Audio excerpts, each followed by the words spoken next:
Ew. Ew. So we've done. We have put to on vacation or a hiatus the disclaimer for now until I can shorten it because it is a little bit long, a little ridiculous. So we're just going to start off with a new intro for right now. Oh, good evening, Elvis fans. Are you ready for some Cam and Rick? Elvis will be our main course. Cam and Rick are the appetizers. Who out there will be the dessert? Ooh. All right. So we have a bit of a change in schedule today. Unfortunately, Shauna got sick. She's sick, so she had to go to the doctors and all that. So we're going to put off our visit with her for another day. But we're going to still cover movies and just talk about that. And I got a few things I want to bring up that it just kind of interests me. The more I dig, the more I read, the more I just like I'm not done with Donna Pritchett. So I'm going to share one thing with you, and then I'm going to schedule a live chat to kind of um, enlighten a few things a little more. But we got, but we're going to be talking movie trivia. I got a video about Elvis Vegas years, and even I tried my best to change Joe's voice in this one little 10-minute video. I wish I could have, but I didn't have time. It was just not working right. He was coming out sounding like a porpoise. So I decided to skip that and just go ahead and stay. So there's a 10-minute video that he put together about behind the scenes, just some home movies, behind the scenes and making movies and all that. But let's see who we got here. We got Vangello. We got me, Vangello. Vangello wants an A+ because she was here first. You got it. And Jerry said, "I'm here. I'm there. I'm here. Exhausted, but here. Yeah, I know the feeling." Vangello, just sit back, Geraldine. No work required. Lori, hello. Natalie, Satnin, and Kyle has arrived. Charlie, and who else we got so far? We got 17 people, but not everybody's partaking. There's Lily. Welcome, Lily. Who else? Did I skip somebody? I want to make sure I got everybody called out. Anyways, so I think we'll just have some fun. Let's get over to the main chat thing so we can all see it. Charlie's a non-singer laughing. Yeah. Oh, we all sing. It's just whether it's good or not is one thing. I tell you what, if I really want to sing, I can do it Elvis style.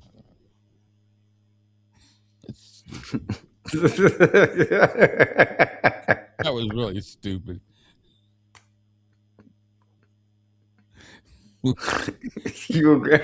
I don't know where you come up with this shit. It's like I am such a dumbass. you know, we got some new sound effects and all that. We're gonna have fun. But I know.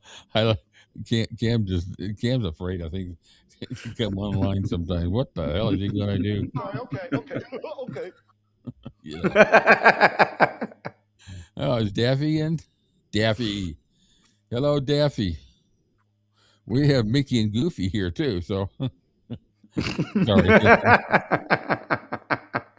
Oh, guys, I've been having fun today. It's actually been a pretty good day. Yesterday started out pretty rough, but we had a good recording of inside the studio. So if y'all saw it today, it was fun. It was fucking 3 great songs, man. Yeah, Unbelievable. So catch it on the replay. Most of you I see here a lot of you I see here right now. Hey, Finnegan, here you go. Here you go, buddy. Good boy. if you guys saw the inside the studio today, that was yesterday. Today. Now you're going to confuse me. Recorded yesterday for today, and then the radio show that we announced today was really last night. uh, Don't I worry, just I confused myself earlier. totally confused. Anyway, so we're going to talk about movies, and what I want to do, I'm going to start off. We'll see how far we go, but I thought I've got some really cool trivia and some information about the movies, and just some stuff about Elvis in Vegas. I don't think we've seen this video I'm going to show today, but if we have, don't say anything. I like to watch it again. No, I saw him off it today. I'm not for sure. Yeah, I guess you'll have to watch tomorrow, Tracy. Yeah, doesn't take long. We rub off on these people. I have to say, I had a rough time with the pain, but the inside the studio from earlier today, and now all the fun here right now is making me feel better. Oh, that's what we're here for. That's it's the same thing with me. Charlie knows. You all know the situation I have. I mean, I'm putting that out there, on another channel. So I've been kind of transparent, but today I'm actually feeling pretty damn good. I'm very minimal on pain. I don't take pain pills, but I do take gummies because it does help with my legs. So I did take a gummy earlier today, so I'm feeling relaxed, and that's probably what my problem is today. And I'm being honest, but it's legal, so but it really works. It really calms my pain down, so I can feel a lot better and have fun. So there's the transparency. Um, Before we get started into everything, I do want to bring up. I've been kind of off back here, there, back and forth about this, about the Donna Pritchett thing, and I as best as I can, I refuse to call her by her non-name. But I found out something really interesting, and I'm just wondering if anybody ever out there has heard this. But it goes to show you that the apple doesn't fall far from the tree. But Donna's father, Earl Pritchett, which is why she's a Pritchett, after Elvis died, he went to his Stutz, Elvis's Stutz, and pulled out a television remote control. Why it was in the car, I don't know, but it was in the car. And he took it and he auctioned it off. Now, it doesn't say anything about him having ownership of anything there, which I would say no. It doesn't say anything that he was given permission. So this is just set me going again to do some more. So I'm going to do another live on it next week. Don't know what day, but it just fires me up, so there's some interesting stuff coming up with we're finding out about Ginger when we get through this decoded book. So we're going to deal with Ginger in there. Priscilla, as far as I'm concerned, we're just going to, oops, sorry, I hit the wrong button. Thank God I didn't disconnect it, huh? Dumbass. It's because I'm in the wrong one. Anyway. Oh, yeah, this is Priscilla. Okay, I'll just give you. That's odd that he would take a remote. Yeah, I don't. Elvis is dead, and you gotta think about something. Donna's no different. She is selling herself. She is selling her Elvis's name to pocket when she has no business doing it. Period. And I just find that a cool little video. Then there's another video I want to watch. It's 40 minutes. Elvis in Vegas. Then I got some really cool movie stuff. I want to do a poll. Oh, let me catch up with this real quick. Did screen pause? Oh, tell me it paused. No, it's going. No, screen's going. Everything's going. I don't know who had it. Did screen pause? No, anybody else have it paused? I have not seen Donna's name or Nash in the books that I have read. Yeah, they're not there. Her mother's book only mentions Donna twice in the whole book. There we go. It's back. I thought it was my internet at first. It could have been a glitch. Maybe just by it, possibly. I don't know. Okay, cool. She's back working. So since we're doing movies, it's kind of interesting. I thought I'd do a poll, and it'd probably be pretty quick. But I want to see who of us 21 viewers right now what movie would we wind up picking as being the number one movie? Oh, that would be. I Kind of a can't. I can't. It's like you can't. It's like saying who do you like better, Finnegan or Bailey? I know, but I want but see with this, everybody's got their favorite, so this is a Mm-hmm. vote between us, and it's the same thing. Okay, they're already coming in. Tracy's and all that. So what I'm going to do is this. We're going to run through this real quick. Let's get this over with. Oh, you know what? The guys in the group just dispelled something I thought of earlier that I mentioned to you this morning. What's that? Because they said the screen froze and then it came right, right? All right. So in my logical thinking, that means there is a delay between your system and the EVMux server, and then going out to YouTube. Why would that be? I don't understand why that would be. Oh, there is a slight delay. Absolutely. Like there's a delay between you and I when we're when we're on. I don't. There is a delay. I don't know how that would work. And I guess when you don't have a picture to freeze, you only have sound.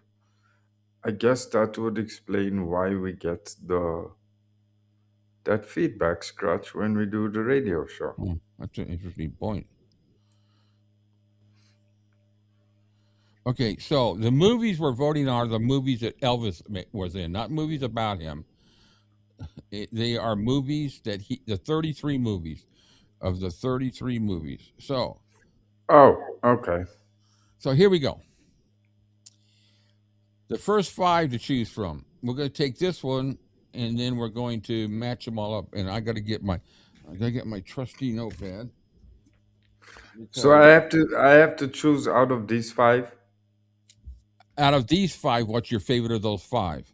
Okay. Because it'll be easier than everybody trying to keep track of all the people coming up. So do Yeah, I this. guess. Okay, so each one's got a number next to them on the screen. Can you see the poll? Yeah. Okay, so each one's got a number. So vote for your favorite out of these five, and you hit pound one, pound two, pound. Look at that, already bingo.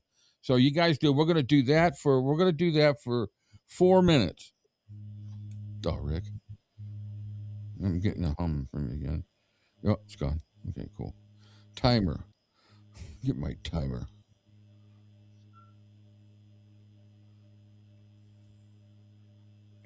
And hit that. Start. All right, 4 minutes. Look at that. Oh, look at that. 9 for that. No, nobody's voting. Oh, they're not coming through yet. 1 for Loving You, 10 for King Creole. I think we're going to know who's going to win that one, right?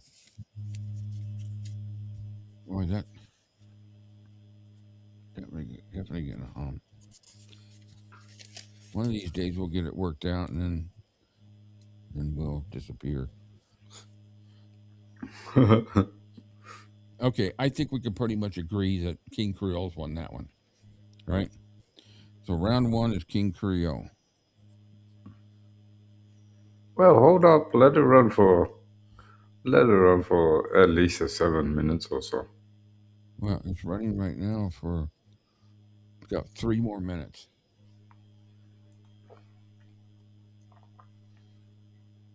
Hey, Michael's in the house. I should have just played. Hey.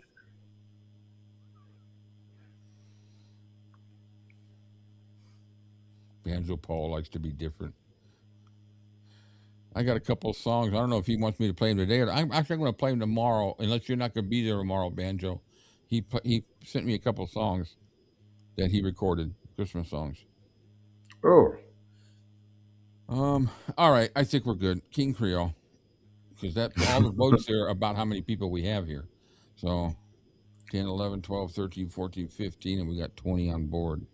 So what I got to do here is real quickly. We got Flaming Star. This won't take but a second. And we got Wild in the Country. It's just fun, guys. Rick being an idiot.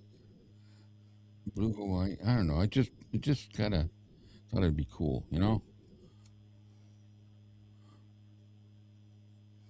I don't know. I have different days. On certain days, I feel different. Like depends what mood I'm in. Sometimes it's wild in the country. Yeah. Sometimes it's GI Blues. Sometimes it's Jailhouse. Other times it's Okay, don't what vote yet, guys. I gotta what reset the. I gotta reset them. Reset results. Okay, now vote for one of those five. Same thing. One, two, three, four, five. I thought this would be kind of cool to find out what everybody. I think pretty much we're all right. Everybody voting? Go for it. One, two, three, four, five. Pound one, pound two, pound three, pound four. I know we got a delay. There we go. Here they come. They're not coming through yet. Why aren't they? There we go. Wow, ooh, this is going to be closer. Everybody's getting into it too. That's cool. I'm not such a bad guy. 2, 4, Blue Hawaii. Yeah, that's what I'd have a hard. Oh, mine's not even do anything. I All don't right. know. Sometimes it's wild in the country. Sometimes goes. Sometimes go happy. Yeah. Sometimes depends. All right. Where are we? Just kind of close. Let's give it. Let's give it 2 more minutes.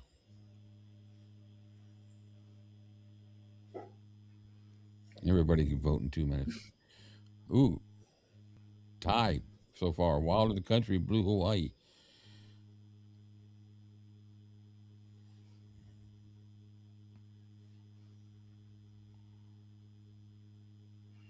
We need 4, 8, 9, 10, 13. Okay. We need some more votes. We got a tie there. Anybody? Did you vote, Cam? Yeah, I did. Okay, Jerry voted. Kid Galahad. Blue Hawaii and Wild of the Country. Ooh, and Blue Hawaii, edging by the nose. Oh,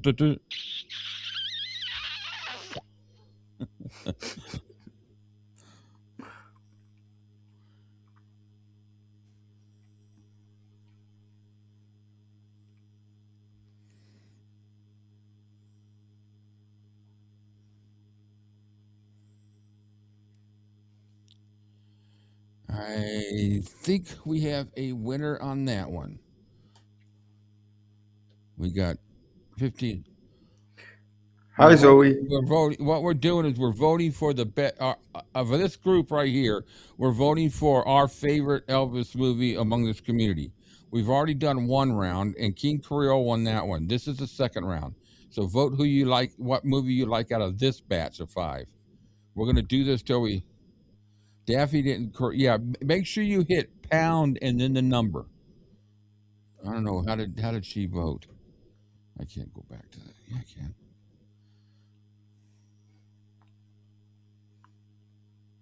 Epic is not one of the movies. It's the movies that he appeared in, that he made. Okay, time up. All right, so that movie is blue. That one is Blue Hawaii, and then when we're through, we will. So let me do a quick change here. So we got no more voting. I'm going to shorten these. Girls. World's Fair. Fun in Mexico. Oh no, Acapulco. Oops, that's the stupidest wrong thing. Dumbass. Okay, fun in Acapulco. And Kissing Cousins. No, I did that again.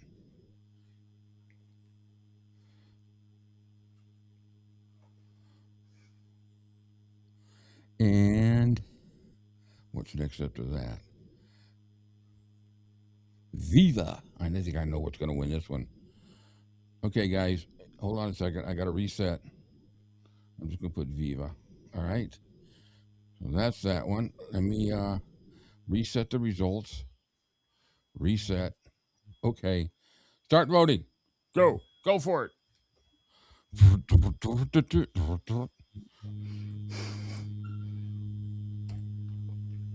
That's a joke, boy. You missed it. Went right past you. You gotta keep on your toes. Boy, you got that hum coming through loud. It's crazy. We have more technical issues. I think it's because of our magnetism. It could be that too. I think we know which one's going to win this one. It's already got 1/3 of the people Wow. voting. 8. Yeah. Okay. So Viva, Viva. All right. So, all right. Stop voting. Did everybody vote? I don't want to take away. We're very democratic. No, no, no, we're not. We're just sensible. Any close ones? Okay. So Viva's the one. All right. So I change again. Hold on. Here we go. Roused. I need my light. It's actually going quicker than I thought it would.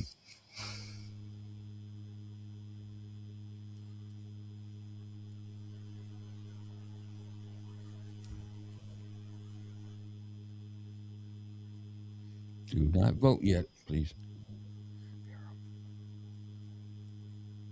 I'm just shortening the name, so and I did it again.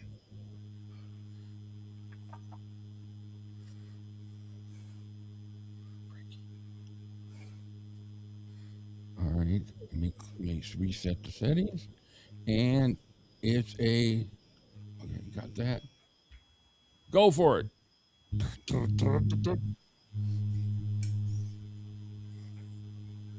Wow. Yeah, that's really. Can you hear it, Cam? Yeah, I heard it slightly. It came through slightly. It's coming through pretty loud right now. Oh, you voting? You voting? Okay, I see. I thought, how am I voting?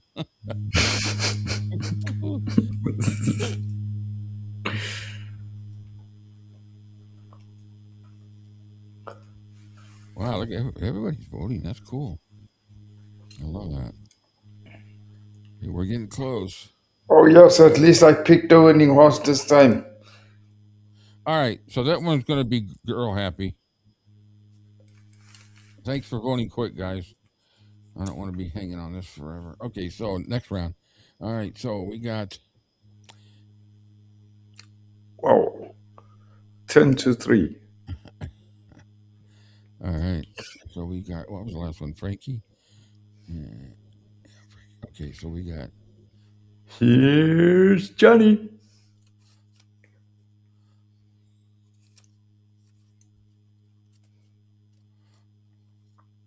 Damn it, Rick. Spin Out Paradise. I know. That would have been a cool name for a movie. Yeah. Spinner in paradise. Double. This one's going to be harder. This is when the movie started getting not quite so good. All right, let me set the results from the last time, and here we go. Vote. Go for it.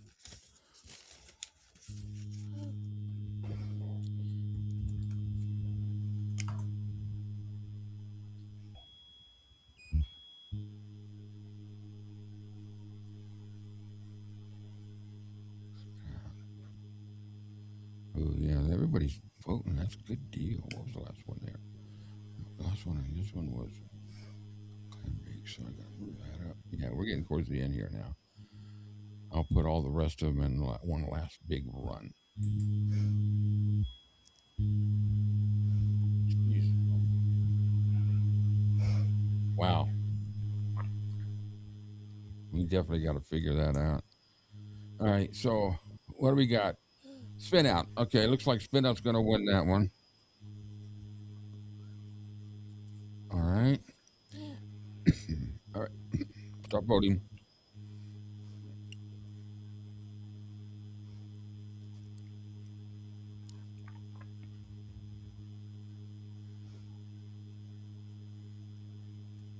This will be interesting. Out of these.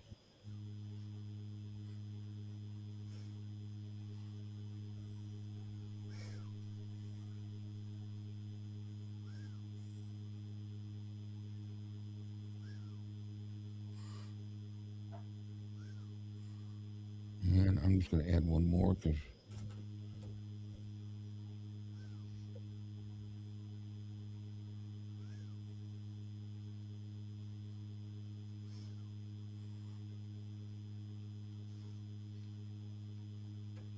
All right, guys, this one's going to have 6. Let me hit the reset. Reset. All right. Vote. Last round here. Then we're going to do one final round after this.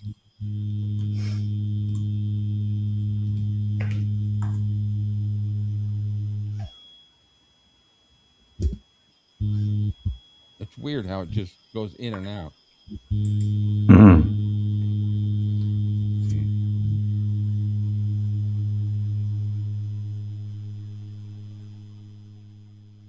And it just kind of, it's weird. Change of habit. Let's give it one more minute. Charles kind of sneak out. Yeah, look at it. It's going to be change of habit. 1, 2, 3, 4, 5. All right, final one. Let's do this. Okay, so the vote. This is the final round. The winner of this is the winner. This didn't take too long. I thought it'd take longer.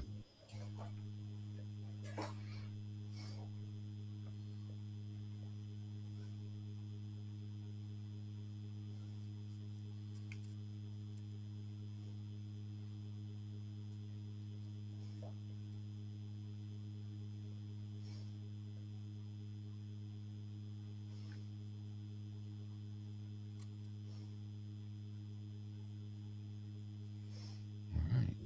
Let me clear the results. Reset. All right, let's see who the winner is. I don't need my notes no more. And the winner is. Go ahead and vote. Oh.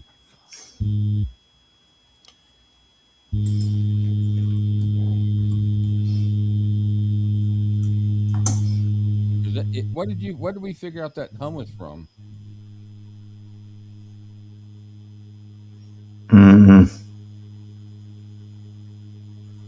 I don't know. I can't remember.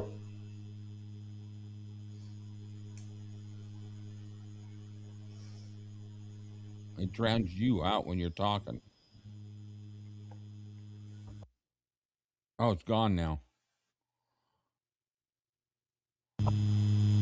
What did that do? What was that? What did that button do you just did? So when I mute my mic, then it goes away.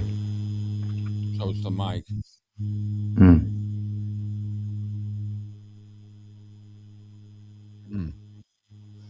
Maybe it's Elvis. Sasha Rosa, maybe it's Elvis. Oh, this was a close one. We got King Creole right now. We're going to give this 3 minutes or 2 more minutes. We got Blue Hawaii. Ooh, look at Blue Hawaii snuck up. Ooh. They got 4.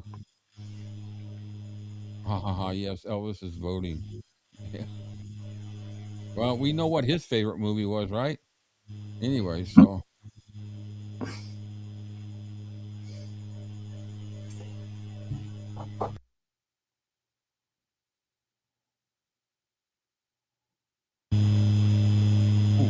it's real loud now.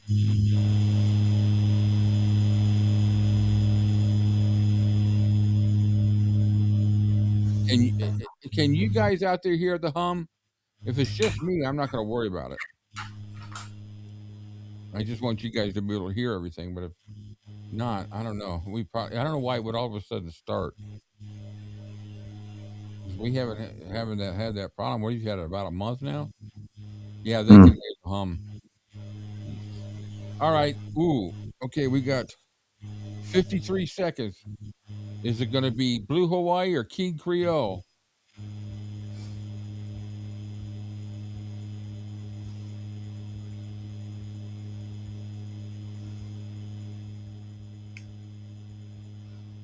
What? Jesus. You got your headphones plugged in through there too, huh?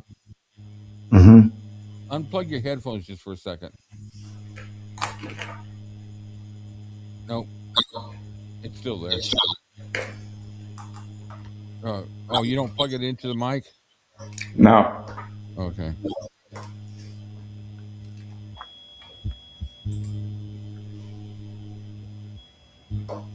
All right. So we know the winner is King Creole. So thanks everybody. That was kind of fun, I think. Everybody seemed to get into it. So let's see what we got here. All we got is 2 to 3.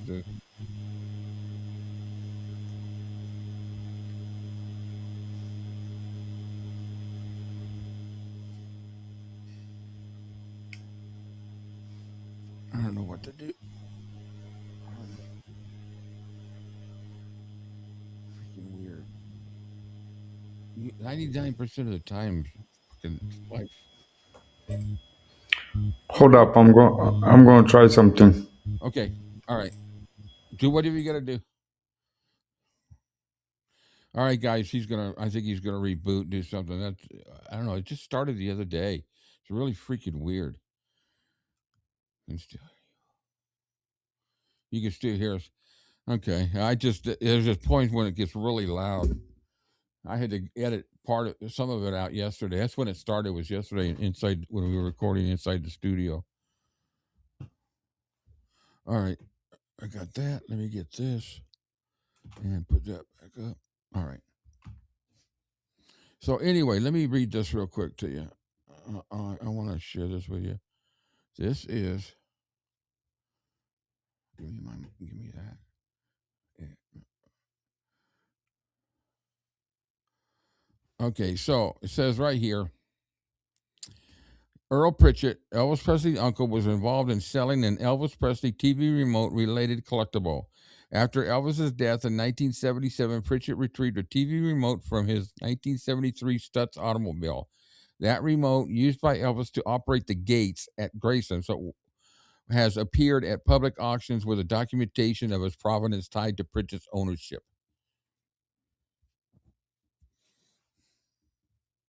The provenance, I would think, should say who he got it from.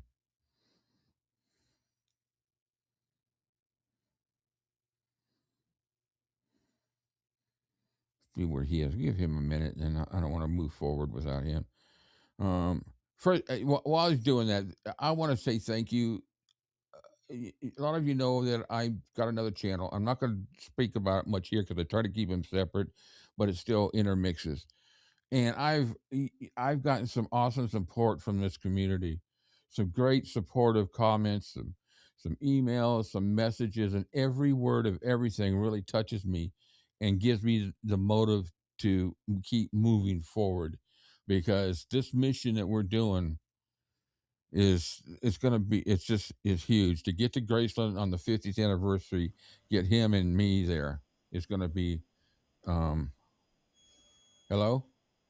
Hello. Zero, nothing. It's all gone. Oh, strange. So I don't know. I just unplugged everything and plugged it back. Yeah, sometimes that's what happens with me with this thing. Sometimes it's a bad cord or whatever. So that's perfect. Same mic and everything, huh? Yeah. Awesome. I just literally pulled the USB hub out the port and put it back in. Perfect. Thanks, Cam. I appreciate that. I know it's a Olga's with us.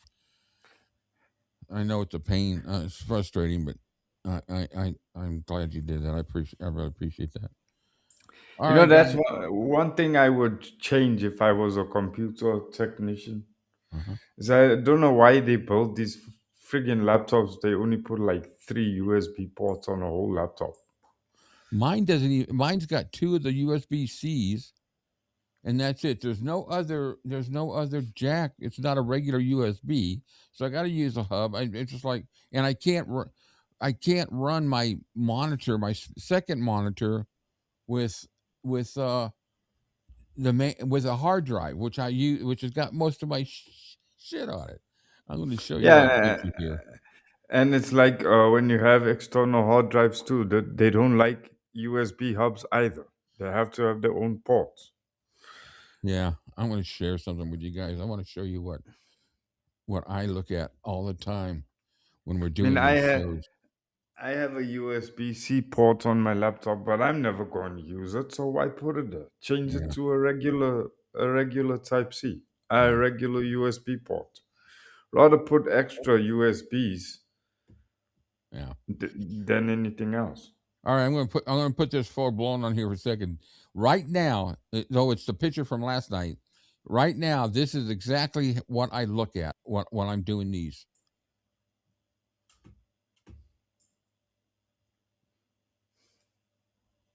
Damn it! Why is it doing that? Jeez, you fool! You sure that second screen is big enough? Well, it is because I have you guys. Okay, so I was whenever I used to do it before I got the second screen. That screen I got off of Amazon for only $50. And it's awesome. It's a wider screen, but I like that because see up there last night while we were doing the live stream on the radio, I have on the right I have the EV Mex that's where you come through. Is that right there? On the Yeah. left is the Discord, so I can read the requests.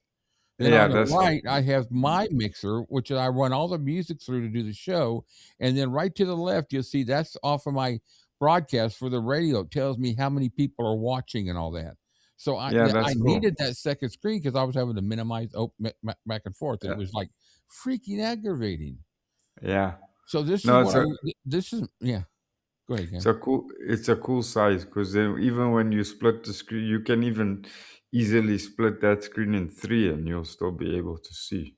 Yeah, and then the PDFs that I share and everything I share, I put it on that second screen and I just minimize it down. And then when I'm ready for it, I just pop it open and do screen share instead of closing them down and reopening. So all my PDFs that I'm going to use today are already open. So I can just pop them up and share them if I want to share them. So this is what I am a producer of Blue Moon Radio. And this is my setup. Yeah.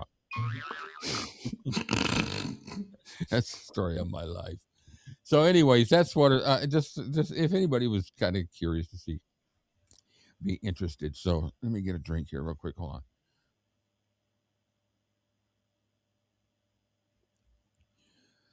All right, so I'm going to share the video right now of the behind the scenes that Joe put out. It's it can be he's irritating, but this isn't a bad one. So, here we go.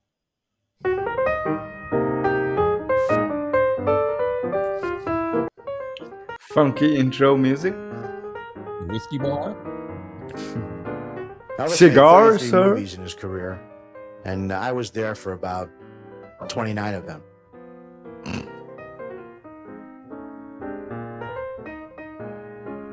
We had some great times on a lot of those movies, on location especially. Elvis was a big joker, and he liked to pull tricks on people.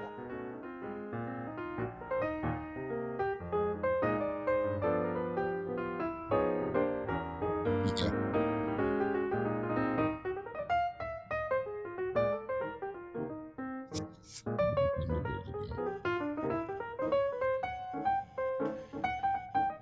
As you could see in some of these shots, we would sneak around and put firecrackers under each other. We did some dangerous things, but nobody ever got hurt. We even got the crew involved. One thing about the Elvis movies on the sets, there was a great feeling on the sets because Elvis got along great with the crew. We got along great with them, and we'd always pull jokes on them, and so there was always a good atmosphere on the sets. The movies weren't that great, but we had some good times making them. Check it out. That's a prototype of my scooter. I remember one time, the makeup man, Bill Reynolds, his name was, Ooh, look at Kelly. told us one time he was very frightened of snakes. So Elvis told me to go out and buy this non-poisonous snake. And I hid in one of the dressing rooms, and Elvis called him into the dressing room. A cameo He said, Bill, I need to be touched up on some makeup. So Bill comes in, and Elvis jumps out of the door real quick, and I release this snake in the dressing room. And you should have seen Bill climb the walls. It was amazing, but Elvis thought it was funny. We could have killed the poor guy with a heart attack. He would do these practical jokes all the time. That's on the set of Some of Go the Happy. movies, he really wasn't too thrilled with. Like No. Easy Come, Easy No, Go. it's This been one out, I particular think. picture, he wasn't too Or thrilled with Campbell. making this one. He wasn't thrilled with the water, and he had to be in the water a lot.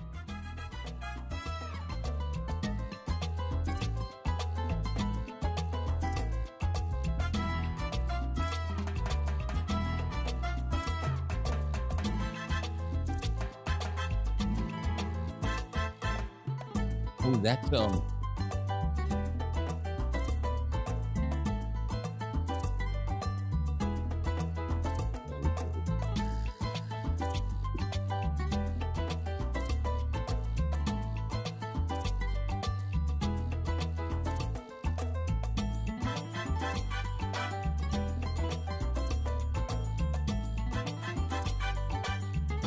At least the music is I know. I don't. semi okay.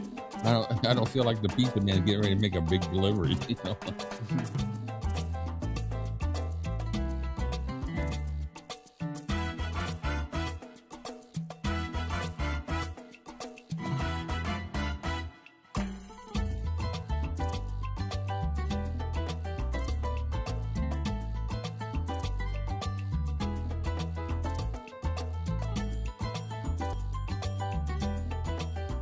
Elvis loved making movies in the beginning, but after the years, they started getting to become the same movies, different location, different girl, different kid, different animals.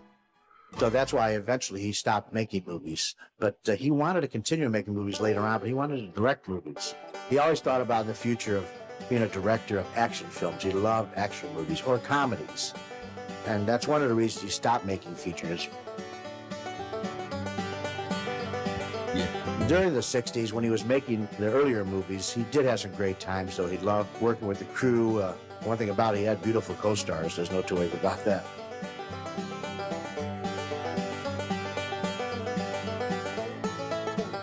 Deliverance, yeah.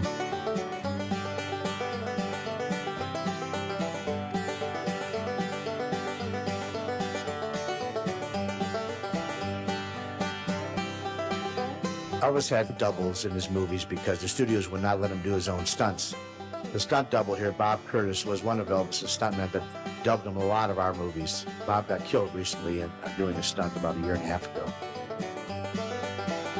Isn't that dune buggy at Racing now? Yeah.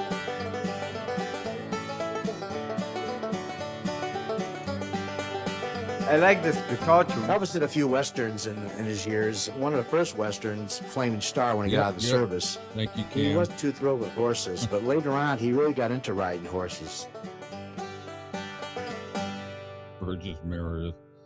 Yeah.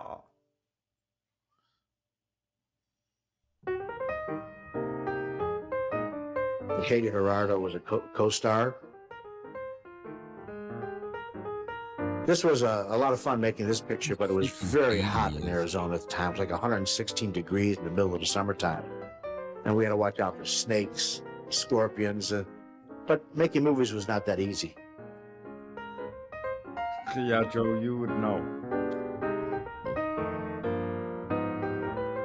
Elvis's co-star, Burgess Meredith, in this movie, as you know, actually did a TV series with Priscilla Presley later on.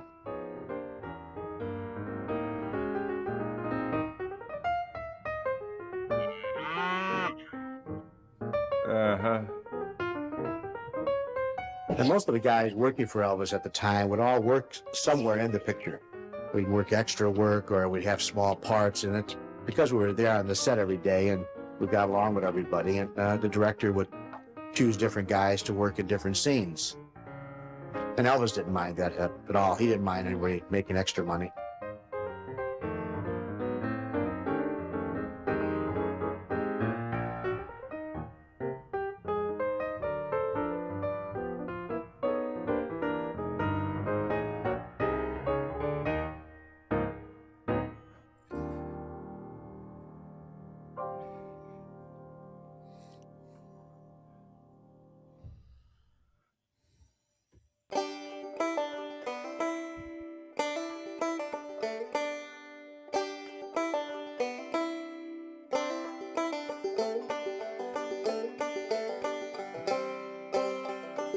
Colonel Parker would come out and visit the set every once in a while. He wasn't around too often. He was in his office taking care of business with Elvis. And he would come by and visit, and Elvis would talk a little business with him. And then he'd go back to the office and make some more deals. One thing about the Colonel, he was always there.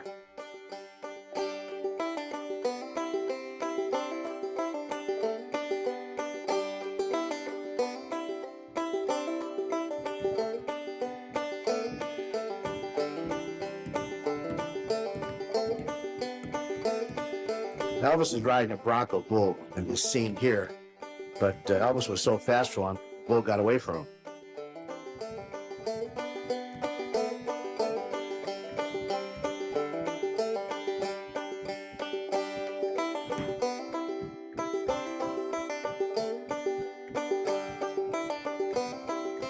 It's rehearsing a fight scene for the movie.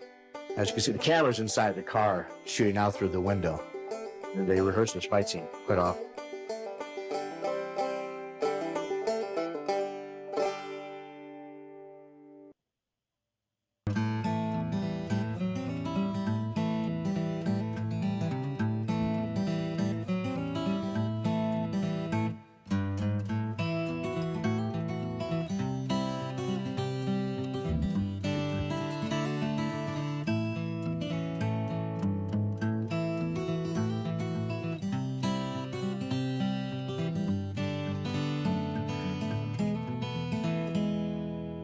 We shot 3 movies in Hawaii on location. Elvis fell in love with Hawaii. After making a couple of those movies there, the people treated him so great over there, and they really respected him over there. They left him alone to let him do whatever he wanted to do.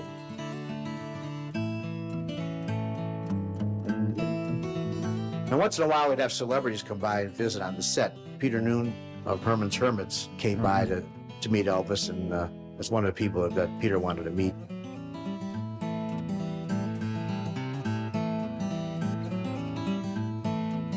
I think that anybody that came from out of the country that came here that was a star, I would imagine at that time wanted to meet Elvis as a whole. Yeah, I don't think they were there to meet the Colonel or Joe. You know. Yeah, it's tough on the 8mm camera.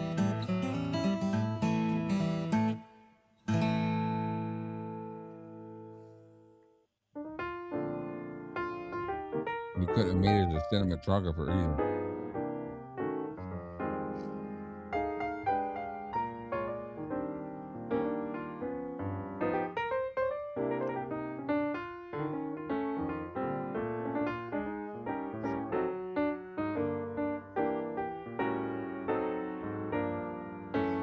Yeah.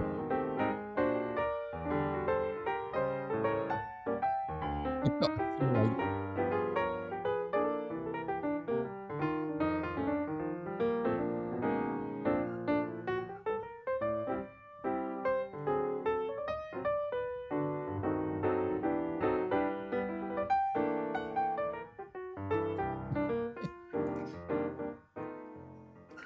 So what do you think? What about the overdubs on that one, Cam? Yeah, they're okay. The music was okay. I think of a wine bar or a martini bar when I'm hearing that. You know, Yeah, some guy at a piano playing jazzy music, stuff like that, singing stuff like feelings, shit like that. crazy. All right, let's play a little trivia before we do this Las Vegas video. I put some trivia. I'm just going to ask the questions. Let me get over here so we can see it. I'm going to ask the questions, and I got this book, downloaded this book. It's got a lot of really interesting. It gives you trivia questions for every movie. So since King Creole won today, I'm going to ask some trivia questions from King Creole. So where's it at? Yeah, here we go. So let me get to it. We got. All right. These are actually pretty freaking tough. I don't know if we can. Well, let's see. All right. There's 15 questions here, but I'm just going to pick 5 out of here because I don't want to spend a lot of time on this. Wow. I don't know if I can find out. I'm just going to ask it. I don't know the answer to one of these questions. Actually, I could answer. Okay. What was the name of Danny Fisher's high school? I don't know. I know. Whatever you want. It's obviously whatever you want. These are questions. I'm only going to give a few seconds for each one because mortician. That's got to be an answer to one. Mortician. All right, mortician. Let's see. Jesus, I should have. I think it probably would have been cool. Let me see. Do I have these yet?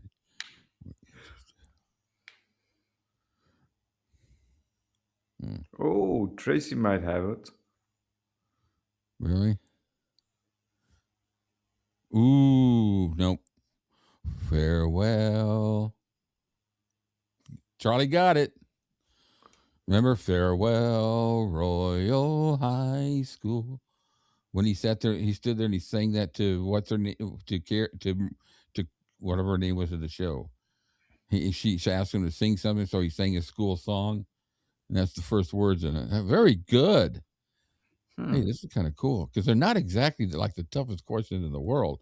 I mean, the easiest question. So, let's go to the next one here, guys. Let's see. Okay, so the next one is, what did Mr. Fisher bring home for Danny's graduation party? I tell you what, I'm not surprised. There's some people here that have their details down to movies like King Creole and all of them. I'm surprised so many times when I come back with answers and find out I was so freaking wrong. You know. Mr. Fisher, I have been a teacher here for 10 years and nobody has ever called me honey. Is that right? Yeah, I know. I love that line. All right, so let's see let me see. Ooh, nope, close. According to this, he brought home a quart of ice cream.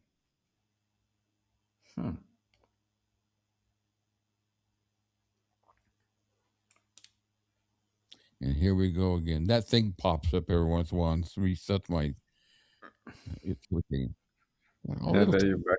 Works that I got to do something about. All right. So, okay, next question. Where did Mr. Fisher work as a pharmacist? Yeah, I know. I believe you, honey. I believe you. I know. I believe you, honey. Where did Mr. Fisher work as a pharmacist? I got two more after this. Unless you guys I don't know. Probably at the drugstore. The name of the farm. Oh, okay. What's his drugstore? No.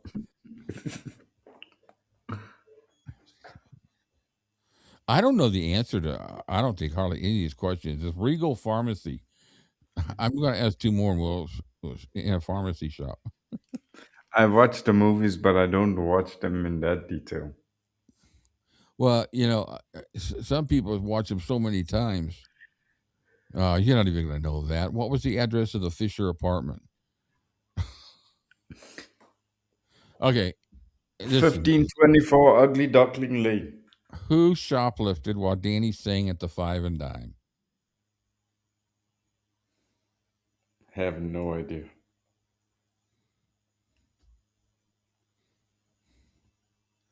I think these might be just way too freaking hard. But that one should be easy. Oh, you got to know. Vic Morrow's right, but I don't know the name of the three guys.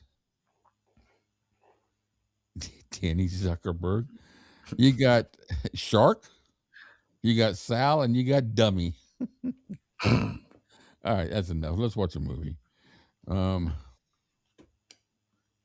gonna give you some details about that, about King Creole here real quick, and then we'll watch this movie. Movie details. All right, so in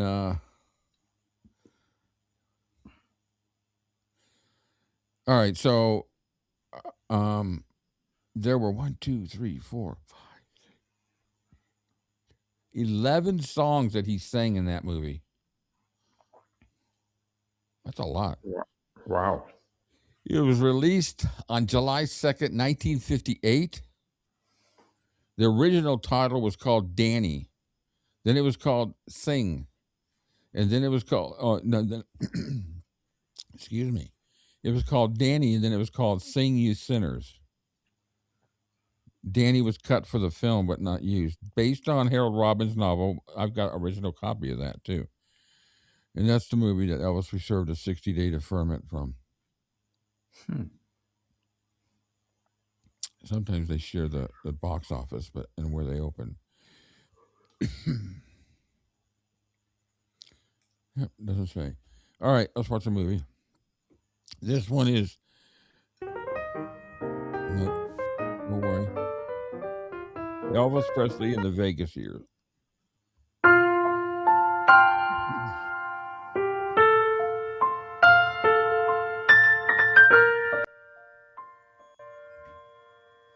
That's AI.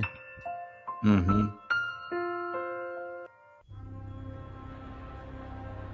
I just missed it. I missed the closeness of an audience, of a live audience. When he came out, there were so many flashbulbs went off. There was moments when the arena was lit. He would come out on stage and he would start singing, and then you wouldn't hear him for 5 songs. People were yelling and screaming so much. We all went up to Vegas and saw his show. It was so thrilling. He was the best showman I've ever seen. He was like an Al Jolson on stage. Forwards, one of a kind. You never hardly ever hear the voice crack, you know. He's had iron chops. When you're there all the time, you don't realize history's being made. He had an edge to him that was dangerous. Watch this human being on stage and then watch the people. I can't even describe the feeling. Every performer who ever performed is lying if they tell you that they weren't influenced in some way or another by a special.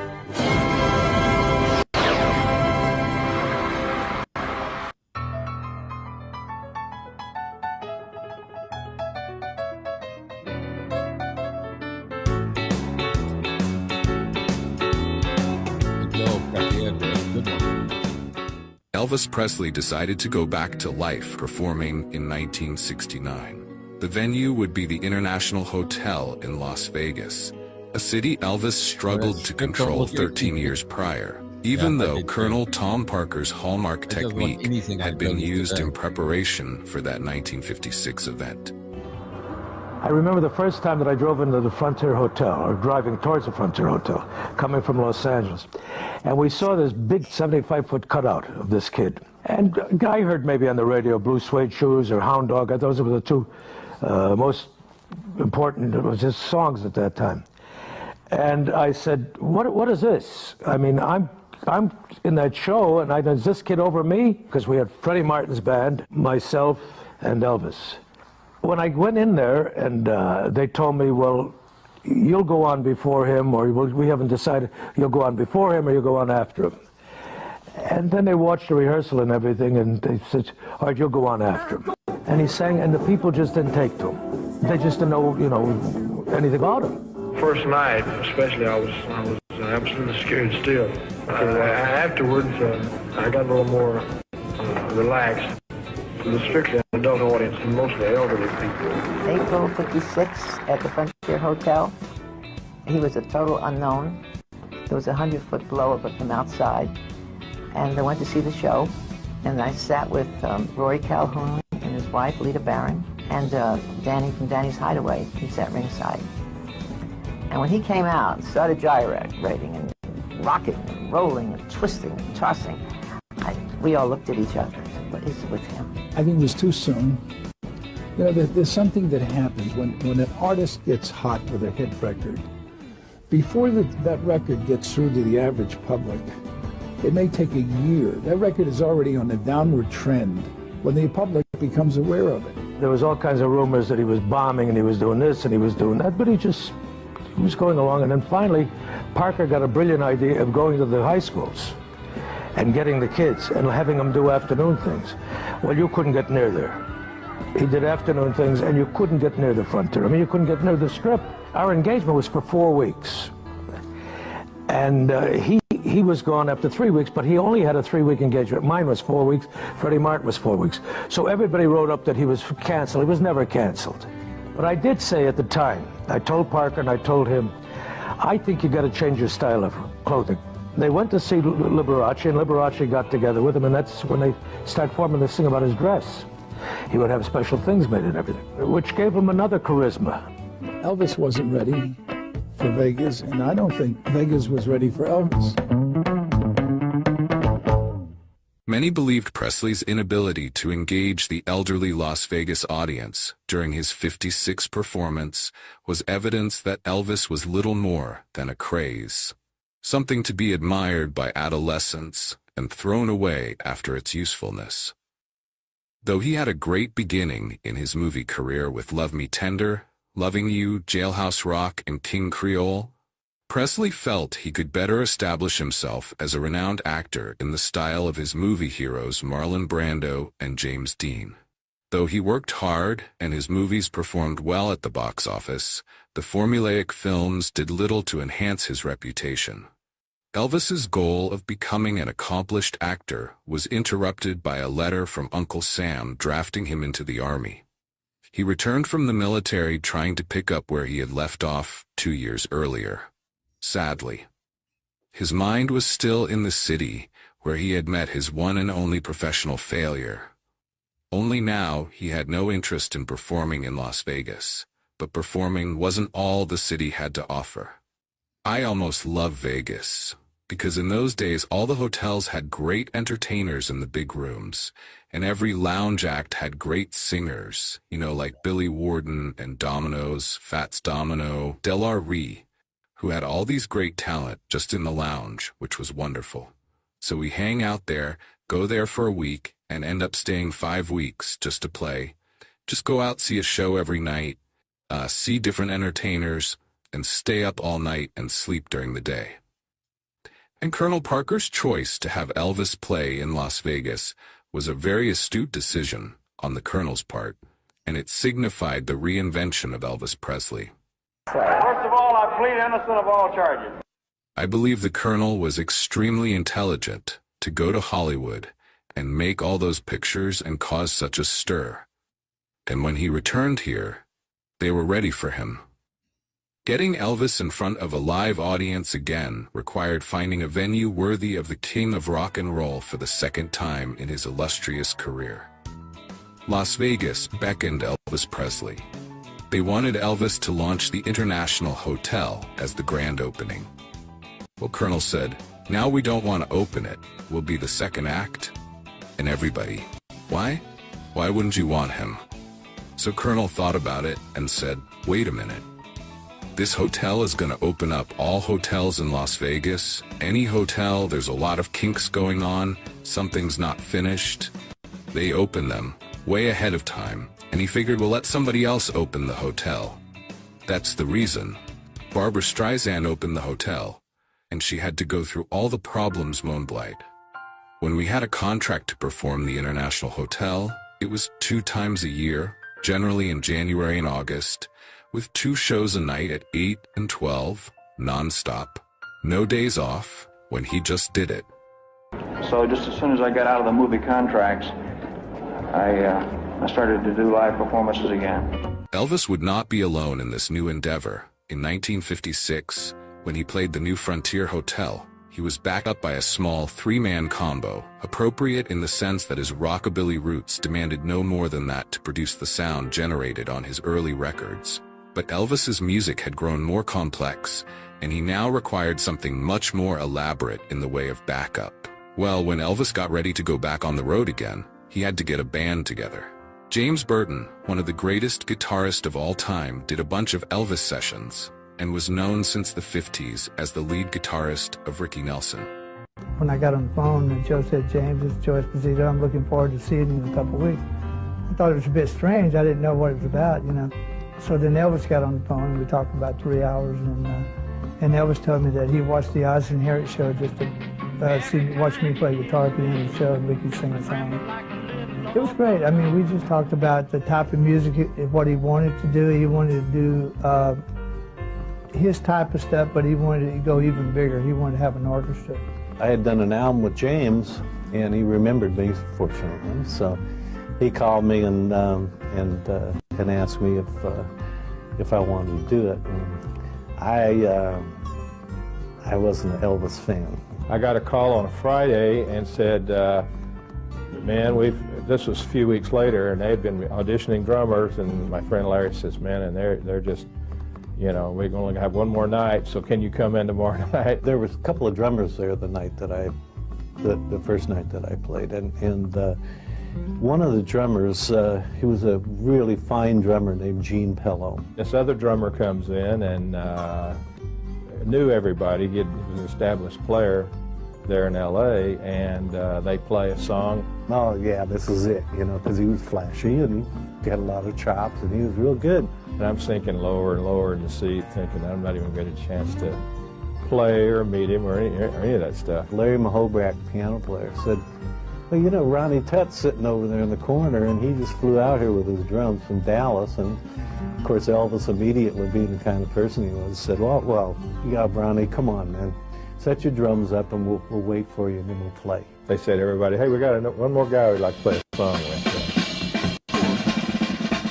The minute Ronnie started playing, you knew that, you know, Ronnie was just perfect for it. We immediately had a rapport, you know, a real musical rapport, a real personal contact, shall I say. You know, we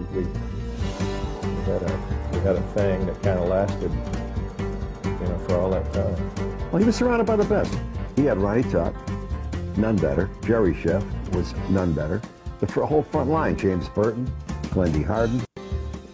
He just appreciated what they were, and he knew what they could do. You know, each individual in their own right, they're just, you know, they're fantastic.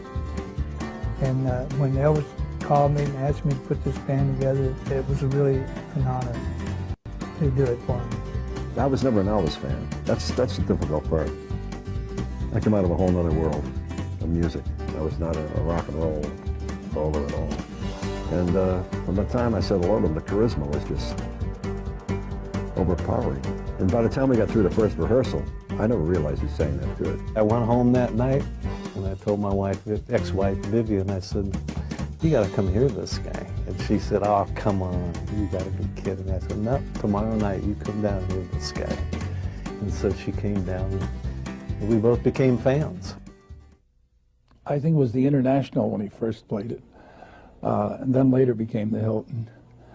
When he came back here, they were ready for him, and the Colonel did a masterful job. He tied up every billboard in the city. He had posters all over the Hilton. I mean, the Colonel was an old Carney man. He knew how to promote. Well, I remember opening night in 1969, Las Vegas at the International Hotel. Elvis was a nervous wreck. Elvis was always nervous before any show he ever did, but that was particularly nervous because, in the first place, a lot of invited guests, and people in show business know invited guests are a little harder to perform in front of than just fans. And he was, like I've said many times, like a cat, just prancing back and forth. He was so nervous, he was like a caged panther, you know, getting ready to get let out, you know, to go do the show, so to speak. And we all were very, very nervous. I knew he hadn't performed live on stage like that for a number of years, I think 10 years. So I was just hoping that I had butterflies for him. He came up to me that night backstage and he said, James, I'm so nervous I'm climbing the wall. I can't, you know. Well, the first night was amazing because, you know, Elvis wasn't really quite sure how the fans were going to receive it. You know? He just had a lot to prove to himself and I guess the world.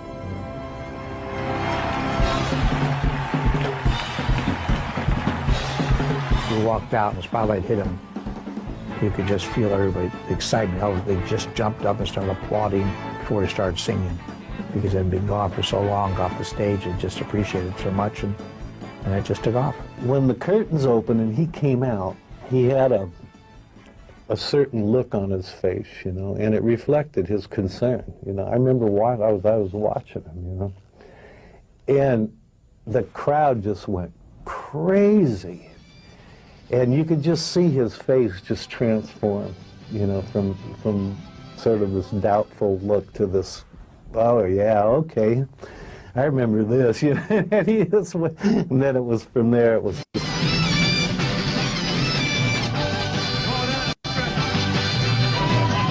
That show flew by, and Elvis was just, couldn't help see all those fans and the celebrities like Cary Grant, Sammy Davis, and all those people giving him standing ovations after every song. The ovation after every number, you know, it was like it was planned, you know, but it wasn't. It was all spontaneous and it was all real. It's just for another performer to sit and watch that is like you want to go home and quit the business, you know. He was very exciting as a performer on stage. He had so much charisma. I remember telling someone on the phone, I'm going to Vegas this weekend to see Elvis. He invited us up. Yeah, sure. Elvis invited you up. Oh, he did. Love me tender, love me true, never let me go. You just see that he was in cloud nine. He was off the ground, tears in his eyes from the excitement. And Colonel Parker came back to the dressing room after. He had tears in his eyes. It's the first time I'd seen Colonel Parker have tears in his eyes. Just so excited for Elvis. And it was just one of probably the biggest highlights of my life with Elvis, to see that it was such a great success. I was impressed because, to me, Elvis was such a natural. And the audience response, I saw the letters when they would announce that Elvis was coming into the Hilton. There were letters from all over the world. There were checks for $10,000, $15,000 to tie up a suite for the length of Elvis's stay here. When Elvis was in Vegas, the buzz was, how do you get in? That was, how do I get a ticket? Who do I know? What can I do? That was the buzz, and everybody just stopped what they were doing.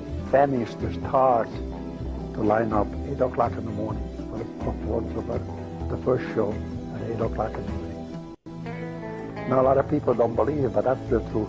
That's what I remember most, is the lines of people going winding all through the casino from all over the world. You could find someone from Mexico and a couple from Holland and a couple from Africa, and they would all be done up like Elvis and Priscilla. When I first saw Elvis at the International Hotel, the Hilton Hotel these days, it was an extraordinary occasion. The lines went on forever. They used to offer me money to send me roses, gifts.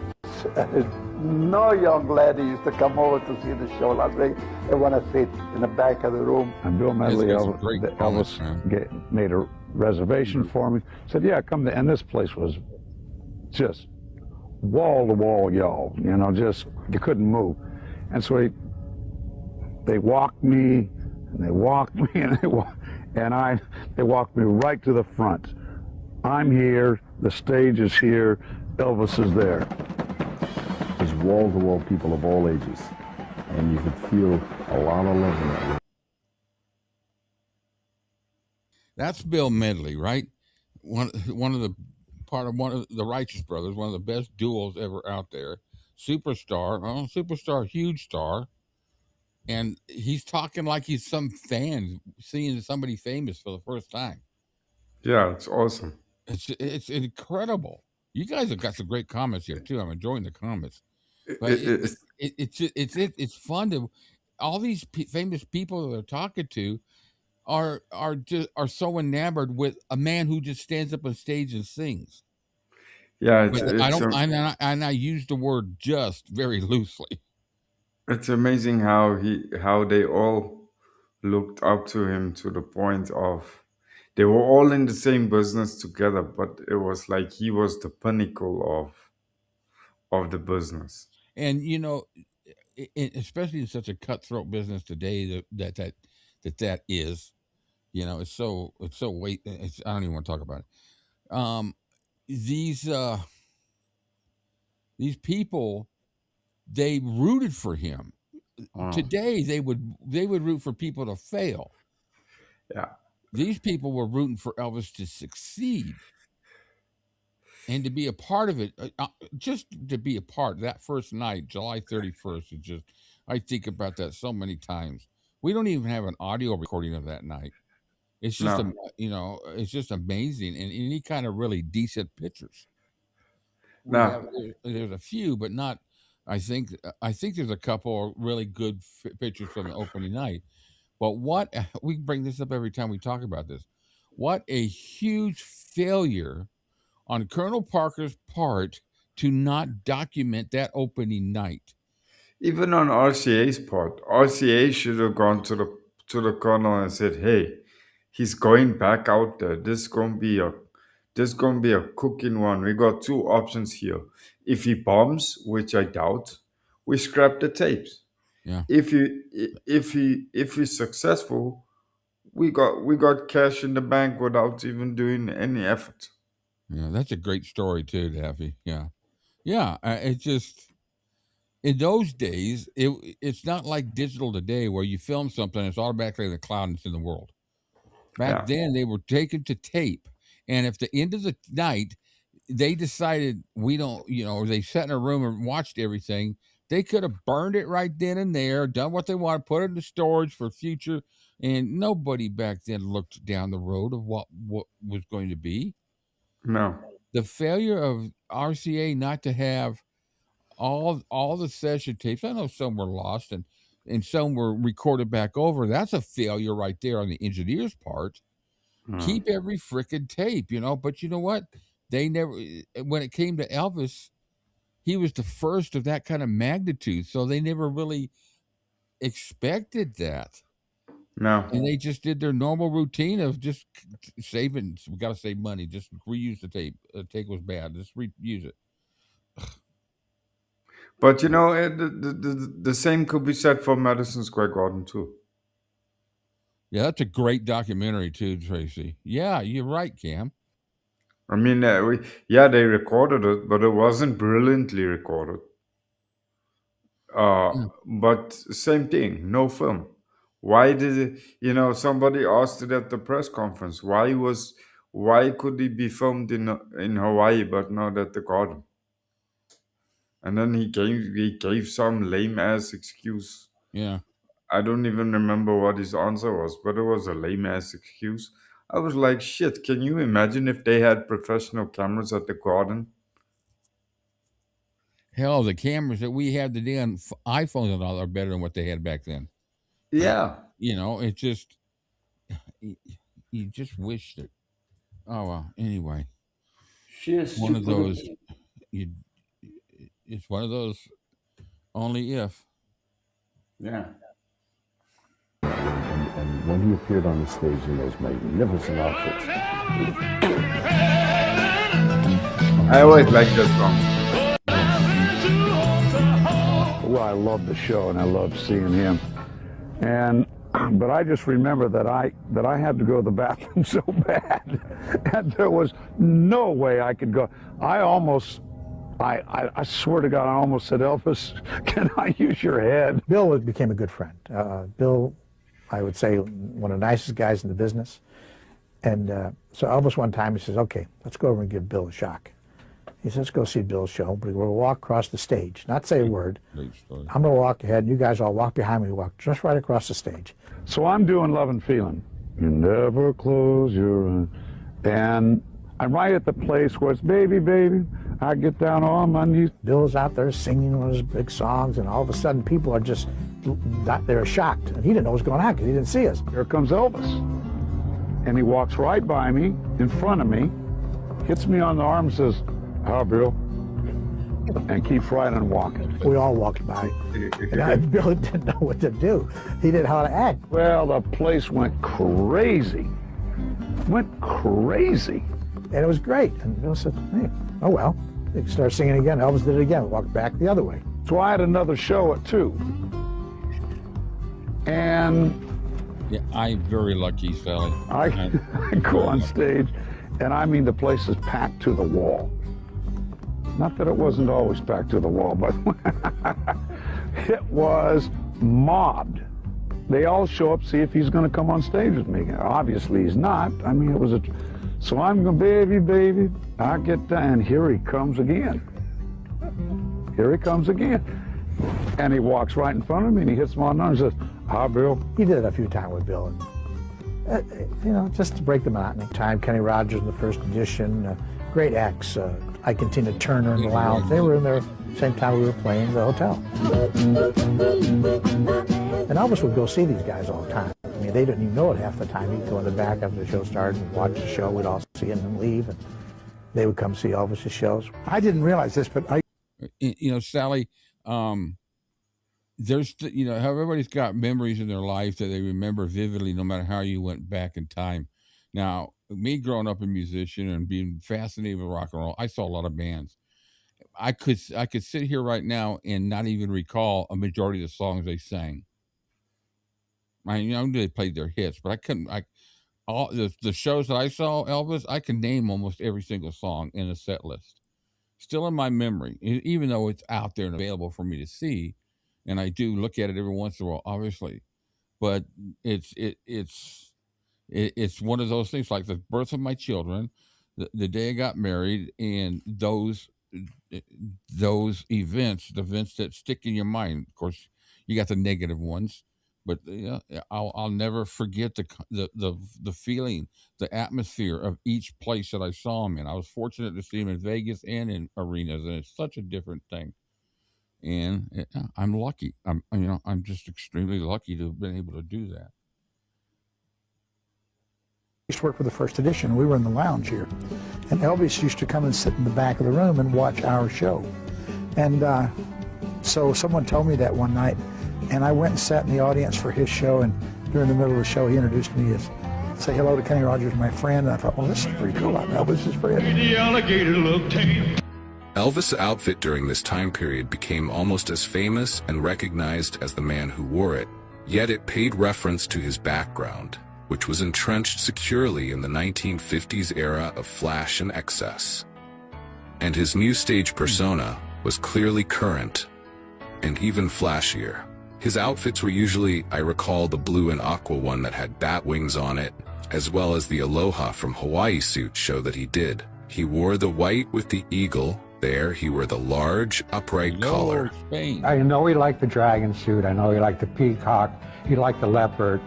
And of course, I think possibly his favorite was always the Aloha Hawaii suit. The American didn't have one called it. But the one thing that I never, he meant to say the tiger. All the period I designed for Elvis, I never wanted any mention of his masculinity to be brought up by, oh, you know, why was he wearing this or why is he doing that? Everything about Elvis was scrutinized by the press and public alike. His clothes. I made him 8 coats.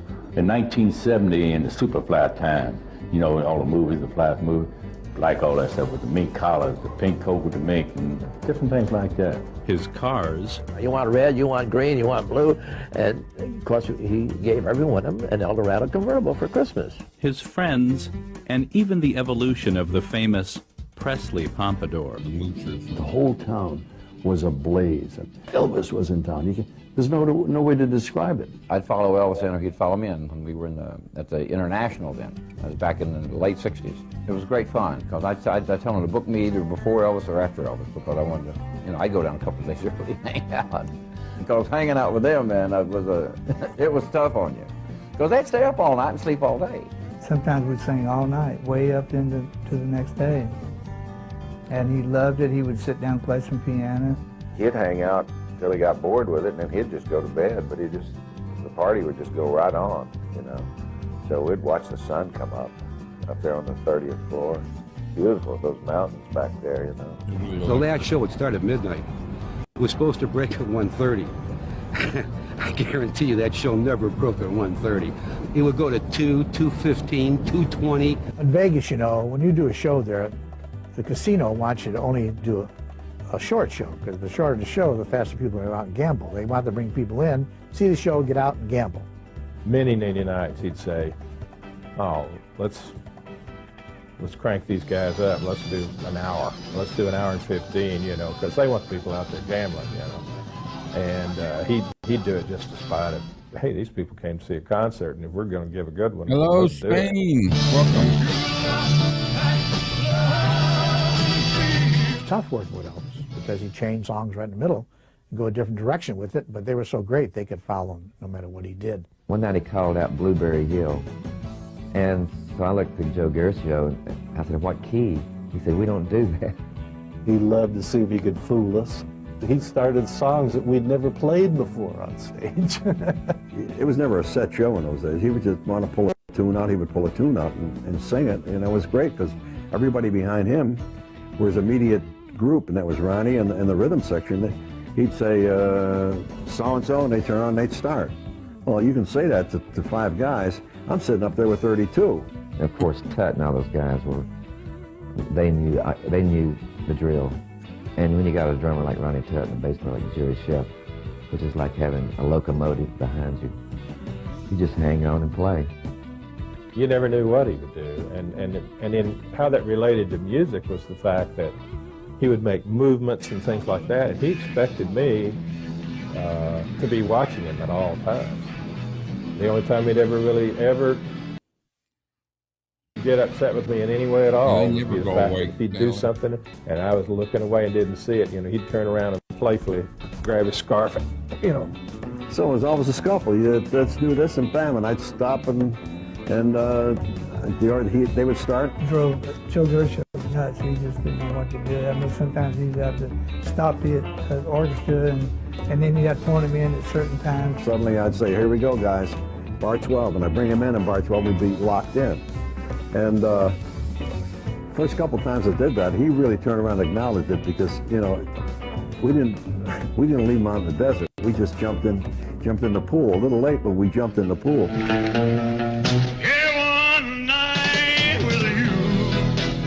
Shelley Fabre told me this. She starred in 3 films, and she's very, I don't know if shy is the right word, but she doesn't like any fuss made over her. She told me whenever she went to Las Vegas, Elvis would call her to come over and see the show.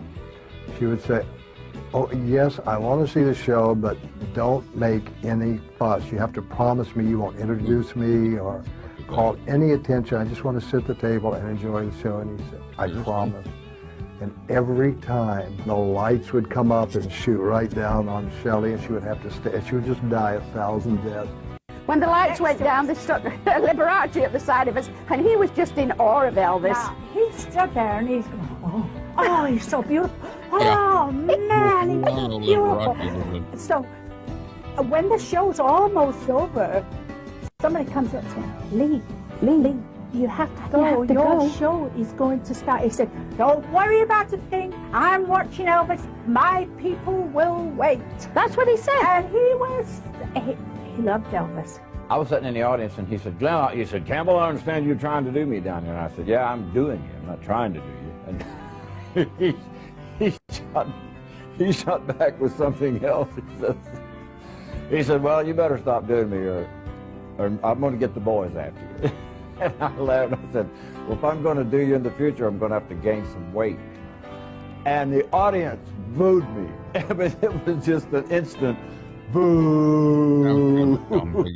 God forbid you ever said really anything nasty or mean about Elvis. The band, Joe Garcio and the band, they just fell out. James Burton, I thought he was going to tinkle his britches when I said that. They would come down on you as if a million bricks were hitting you at one time. I wish I hadn't said it. But boy, the band laughed and the audience booed. The one kid way in the back, he starts barking like a dog, woo, woo, woo, woo, woo, like that, and Elvis says, get that guy a fire plug. Yeah, he used to do that. But you know what? What about the guy with the bald head? 25 years since Elvis's death or about, and I don't, when was it, in the 50s, the late 50s, that he really began his career, and those who were his fans then are still his fans to this day. And then there's a region of brand new people who discover his music. I don't think I've told you this, Cam. this music in the background, you know why it's like that and so loud? Because these films, whoever's making these films, they're using other people's, interviews. The recorded interviews that he's put together and put on here belong to somebody else. And in order for him to get over the copyright thing, he's got to alter what he's doing when he plays it. So he alters that by putting in background music that's not copyrighted. And now he owns the copyright to this video, but not the individual scenes, but it gets past the cover. My question is, why do they have to play it so freaking loud? Yeah. It's crazy. But that's one of the reasons why they got this is all, that's why the music is like it is. It's, it's either like wine bars, porn movies, or at the circus. To me, the next generation of kids was also very interested in Elvis. Usually when a person is of a certain era, there's a certain age group that really relate to them. But I found with Elvis, even the younger kids related to him. He said, in the audience tonight, we have a fellow who said he's the greatest, and he is the greatest. Muhammad Ali, stand up. Muhammad stood up, he said, Elvis, you're the greatest. And we went backstage, and then Elvis told us about how he does karate and he likes to box. He liked to get into boxing, and Muhammad told him, no, you're too pretty. He said, you do the singing, I'll do the boxing. Muhammad Ali is in the audience, he would like to meet you. And I was, oh yeah, bring him on back, because that was, he loved Muhammad Ali. And he said, yeah, bring him on back. So Muhammad Ali comes back there, and he's got his entourage with him, and big old guys, man, big bodyguard guys, and whoa, they will all walk in the dressing room, and here's a little skinny guy sitting around.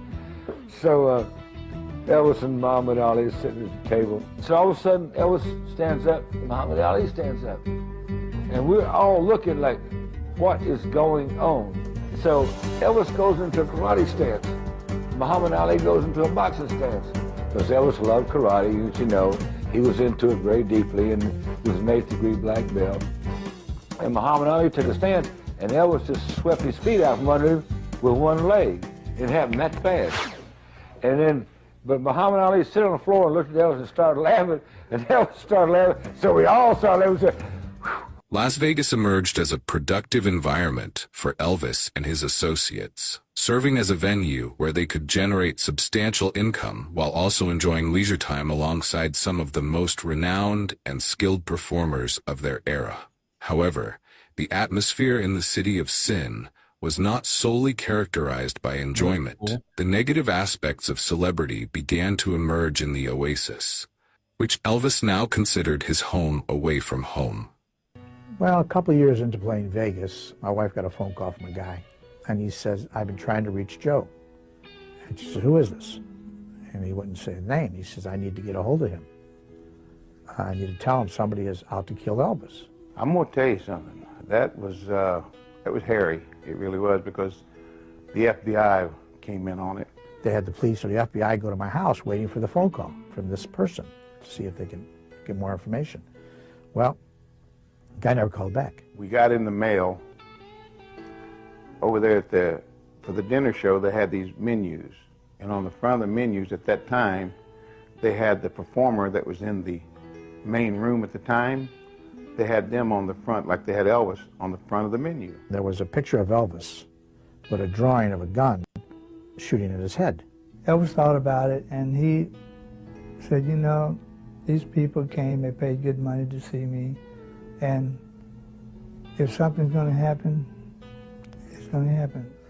Well, I guess I'm very happy I wasn't wearing the white jumpsuit, I can tell you that.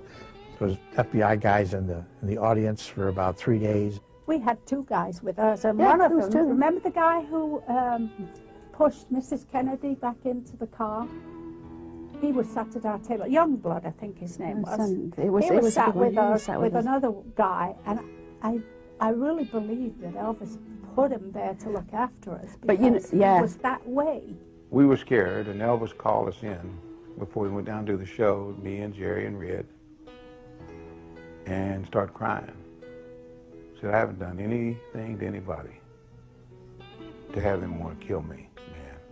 Most people refer to this period of Elvis' life as the Vegas years because of the glitz and glamour that Elvis exhibited, although this is a bit of a misnomer.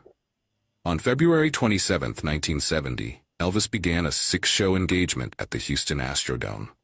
Despite the poor acoustics caused by the Astrodome's form, the concerts were an absolute success, drawing more than 200,000 spectators. Those kind of venues are not great for performers.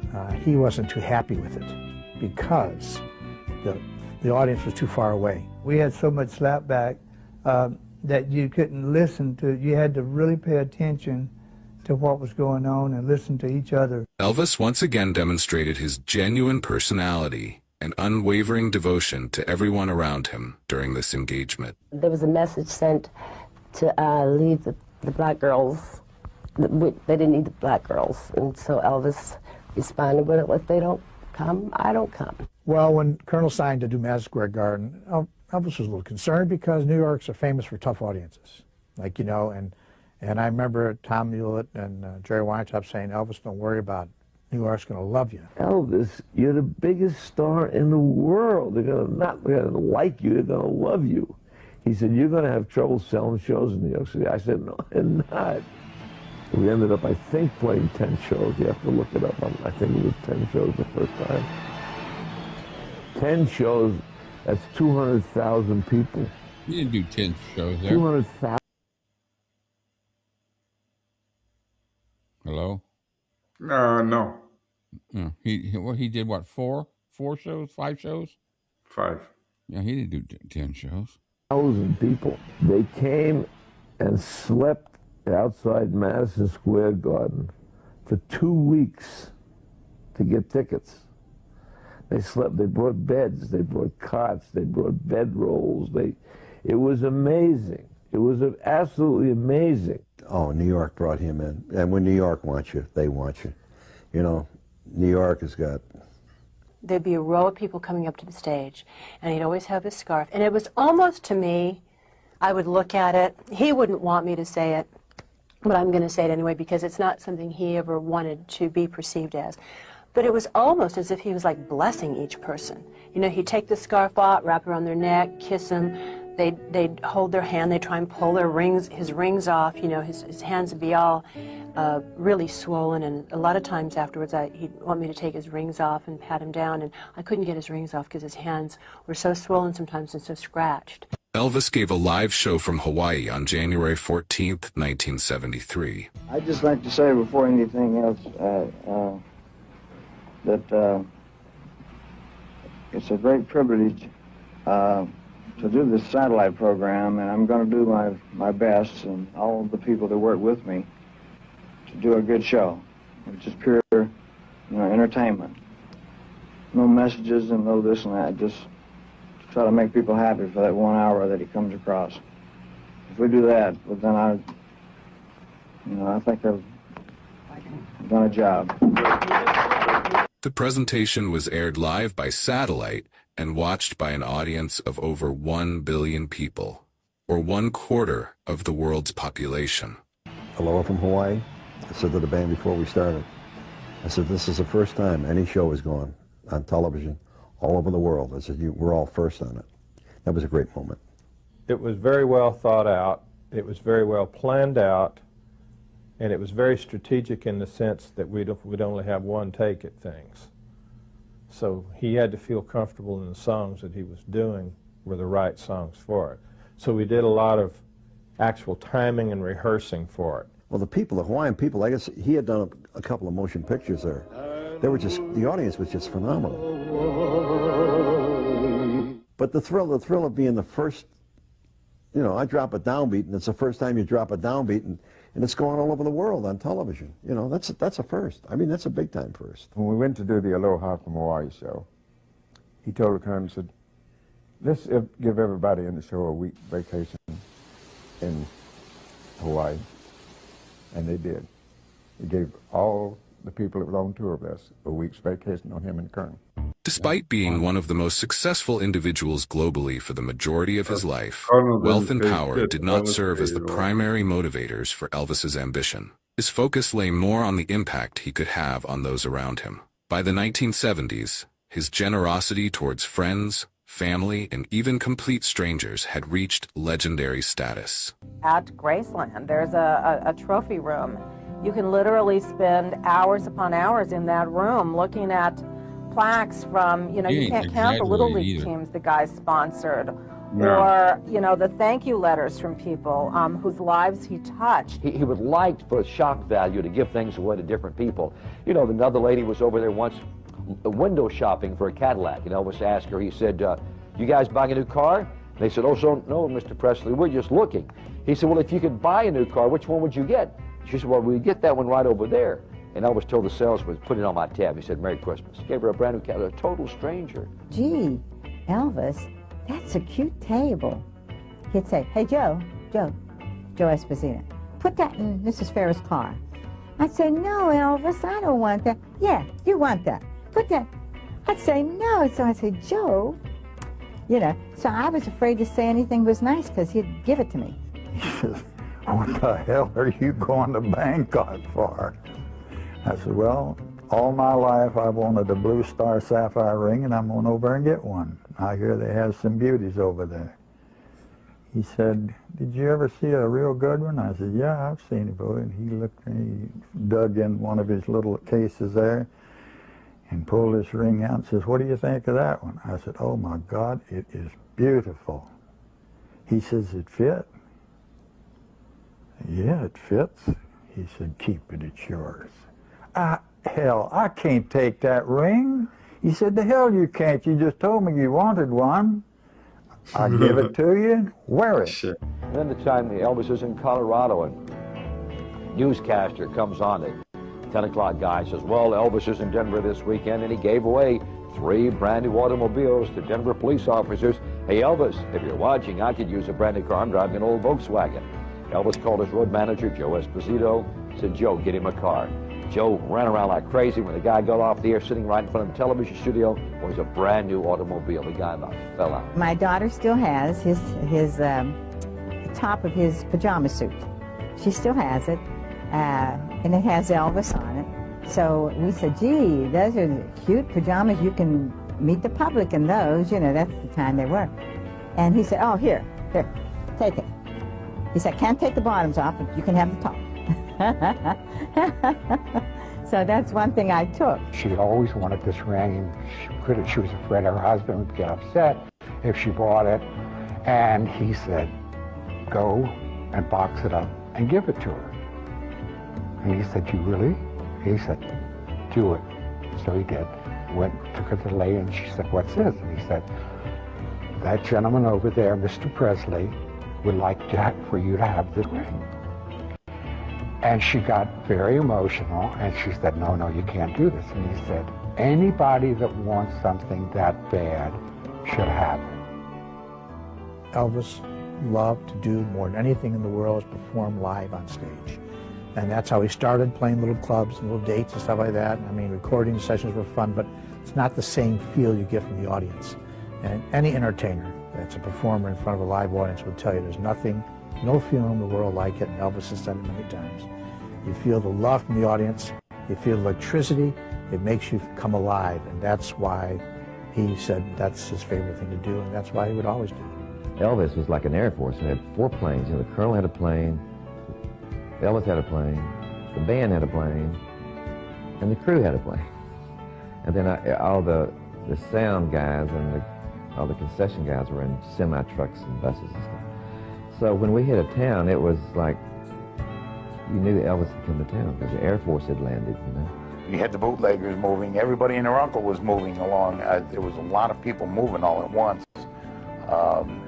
Exhilarating. It was just unbelievable. Every town you went to, you would feel that electricity, especially after, when that opening of 2001. We go to Kansas for the first show, and Felton Jarvis said, okay, second tune is Teddy Bear, Elvis will do this. You go da-na-na-na-na-na-na-na. Burton has the rest of it till the very end. I Can't Help Falling in Love, you do that intro, easy gig. Just pay attention. And so I knew I could do it, but I must tell you, after Mr. Train, and then Elvis went, I was very, very nervous. At the end of his career, Elvis started making plans for what would have been. I like the way the music just stops. There's no fade. There's no nothing. It just stops. You know the crazy thing also, have you noticed when Joe talks, he always talks about Elvis like Elvis is disconnected to the whole story. Yeah. He always talks as though nobody else that was around knew what the hell was going on except him. I was taking note just now when I was listening to him yap on there. I thought, he's talking like Elvis wasn't even there. Like almost like Elvis was disconnected from it all. I thought, geez, and recording sessions were always so fun. And making movies is not exactly the easiest thing in the world to do. And I thought, hell, and you were always there, 24 hours a day. Yeah. Privy to everything, every meal, every conversation, every burp, every thought. You were there. Yeah, he says he was so full of himself. He just thought of he thought his importance was more than everybody else's. Yeah. In Elvis's inner circle there. And the rest of the guys, even when you hear Tony Brown talk, you can hear Tony talks as though they were all sharing the experience together. It was a shared experience. Elvis didn't look at him any different. No, but when Joe speaks, you got Joe here on the one side, and you got Elvis here on the other side. Yeah. But with the rest of them, they all together. Yeah. I don't know. They're talking about him getting his citizenship. Parker could have easily gotten citizenship out of two different ways. First of all, he served in the U.S. Army or, U.S. military. He could have gotten it through that way eventually. Plus, he was married to an American woman. Yeah. He had his ways to do it. I think it was at that point, he still didn't want to be known out there of who he really was. That it wasn't a matter of he could have easily gotten it. You're right. All the comments everybody said, they're right. But having served in the military, as long as he'd been here and everything, and things were a lot more. It was actually, well, I don't know. I didn't have to deal with getting a citizenship, obviously, but I've known a few people that went through all that process, and he could have gotten it. He could have easily gotten it. Right. He was married twice to American citizens, and after 3 years of being married, that he could have it. But it's one of those things that we can talk about. Well, what if? Been his first international tour. He had long wanted to perform for fans in Europe and other parts of the globe, but obstacles had always stood in the way. This time, though, Elvis personally oversaw the planning process. Phone rang again, and I answered it. Captain Leslie, yes, this is Joe Esposito. Said, we're sitting here with the boy. I think he always called him the boy. And some other members of the entourage. And we're planning a world tour. And we'd like to know if you'd like to be our pilot. Oh my God. Absolutely. He thought he was going to be touring overseas. That's why he bought the airplanes. He was definitely preparing to tour overseas. He wanted to go to Europe, and that would have been in silence, and he would have got himself in shape. Before anything actually happened after that, why Elvis passed away, and that took care of that. It's a shame that Elvis Presley didn't get to go to England and the world. He could have went anywhere in the world and played. And it's just, and every time that I go to these different countries and play, that's, how come Elvis never came over here? Muhammad Ali was the most recognizable person on planet Earth. And we traveled all over the world. And everywhere we went, people would ask him, "Did you meet Elvis? What's Elvis like?" Elvis was destined never to tour outside the United States, but it was in Las Vegas that he found the stage from which he would be presented to the rest of the world. There have been a few extraordinary people in entertainment. Try to remember some. Rudolph Valentino, Frank Sinatra, Elvis Presley. I mean, you can count them on the fingers of one hand. They have the magic that none of us can figure out. There's a mystery, a mystique, and it just gets bigger and bigger every year. What is the thing that makes him go on forever?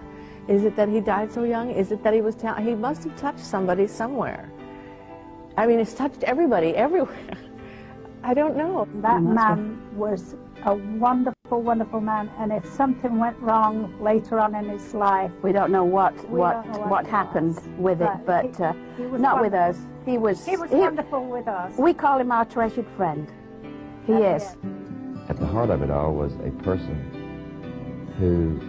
that everyone that worships Elvis wishes that he was that person. He was that person. He was that guy from Tupelo that was a Southerner, true at heart, loved the church, loved his mom, loved his fans, and was totally fascinated by being Elvis Presley himself. I think it blew him away with Elvis Presley, you know? His most happy time was on stage entertaining his fans. That gave him the energy, I guess, to carry on doing other things. It's the memories. It really is. The memories, and he opened me up to a lot of music. You know, here I am at my age, I'm making a living in rock and roll. And, you know, I know a lot of friends that wait for the big bands to come back. We had a rapport musically. I miss him as much as I miss anybody that's ever been a friend of mine. He was just very, very special human being that graced us with his presence on this earth. He was a very special person. I started going with Bill Medley, one of the loves of my life, as well as Elvis at that particular time as the years went by. And we were driving around one night, and maybe Joe will remember this, and we got to talking about Elvis, how much we really cared and how worried we were about his isolation and so forth. I said, let's go steal him. Connie and I, we dated for a while, and she was friends with Elvis's, and both of us were friends. Yeah, we came up to the Hilton. I think I came in to see Connie, and so yeah, we went over there and tried to get him out. I'll never forget Elvis's face. He walked in the room because Joe had said, you know, hey, Connie's here or something like that. And he walked out and he was smiling and he saw Bill, he saw me, and for a split second, he went, wait a minute, you know, this is kind of my territory. And then he went, no. He said, this is good. This is really good, you guys. Wow, that's perfect. And so we told him what we wanted to do, and he said, wow, that'd be great. It's going to be fun. He never went. I think he went from the living room to the dining room. It was about as good as we did. By the time the karate started and the 1,000 people just trying to get a piece of him, you know, and it was our night too, and we were in love at the time, and we said, we'll see you, babe, you know, we love you. And he said, I love you guys, I love you guys. And I never saw him again. You know what I think it was? Just always felt bad, you know, that, I mean, the Righteous Brothers got pretty big. We certainly, nobody was where Elvis got and was, but if Bobby and I weren't together, I could go walk around, you know, maybe somebody would say, aren't you? And I would say no. And so I always felt bad, you know, that he never, you know, that he was kind of, there's good news and the bad news, man. Good news, you're Elvis Presley. Bad news is you're Elvis Presley. You know, you can't do much.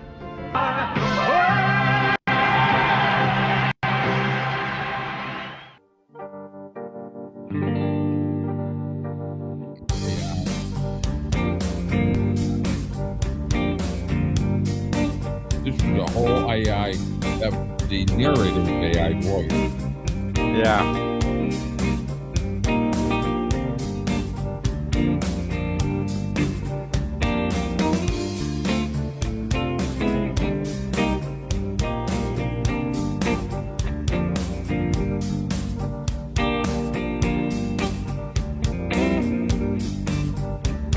Well, aside from the music being too loud, and that wasn't really bad. So, we see some other crap. Stories. They're all the same stories. They get embellished, but they, I don't know. So many missed opportunities. It just makes you rethink, and it gets aggravating because you dwell on it. There's nothing to do, but you just keep thinking what fucking idiots some of them were. And then, in my situation of where I didn't really start getting really involved into these type of details was, his inner circle on that. Once again, I was all about the music and the movies, and that was it. I didn't really care about the tabloid shit. Now that I'm older and I'm like, well, I don't want to say a woman, but an old woman, but I'm like the person that sits in a beauty salon and sits there and spreads rumors, and it happens both sexes. I'm not pointing at that because it does. I'm guilty. I sit there and listen to this stuff, and it's just like this thing I found out today about her, about Donna Pritchett's father. I'm like, I was floored. I go, seriously? It goes to show you that the apple doesn't fall far from the tree. And then I went through her mother's book that was originally written, that she's gone and enhanced and redone, and I scanned the whole book, and Donna's name is mentioned only twice in the whole thing. Once that she was in the pictures that were in there that they took when they went to visit, and then the other time was when she mentioned that after Elvis died, she did some office work for Vernon. Anyway, I know I'm digressing. So yeah, Olga, you can call anytime you want. I think it was a situation in his case where, for a long time, he was controlling the situation, and then eventually the situation controlled him. Yeah. And when I say the situation, everyone else other than him referred to as the situation. It was no longer what he wanted to do. Right. It was what he was expected to do. And I think a lot of the time too, he must have had those moments where he must have sat thinking to himself, but hang on. I'm the guy out in the front there. I'm the guy that's making all this possible. But yet now I'm the puppet. How the hell does that work? Right. And it must be extremely frustrating being in that kind of situation, not being able to do what you want to because you can. Yeah. You not being allowed to do what you want because you've been told. Yeah. You're not allowed to. It's like almost like the child becoming the parent. Yeah. Situation. Kathleen, what it was a little bit earlier, I brought up about something I discovered about Donna's father, and I'm just going to share it here with you. Oh, let's get this real quick.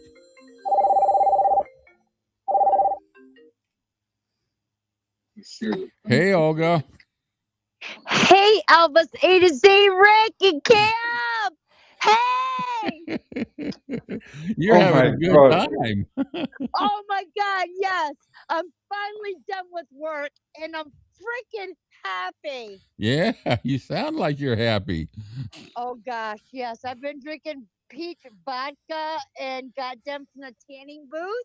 Oh. I'm getting tanned up for Elvis Aloha 1973 in Las Vegas. That's going to be, I'm psyched for you on that one. Dude, I am going live with this shit. It's going to be amazing. And I had to ask my brother Cam, while I am in Las Vegas, I am going to WhatsApp him because I know he's in South Africa. Uh-huh.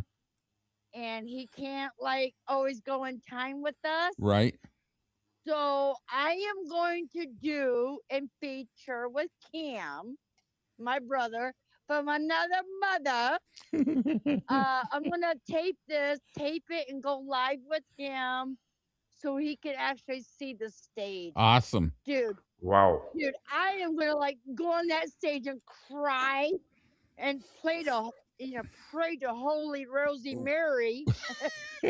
Well, make sure you bring plenty of Kleenex because Cam's going to be crying too. Yeah, because I'm going to cry because I know that's the original stage. Yeah. Even though the room has been changed. Yeah.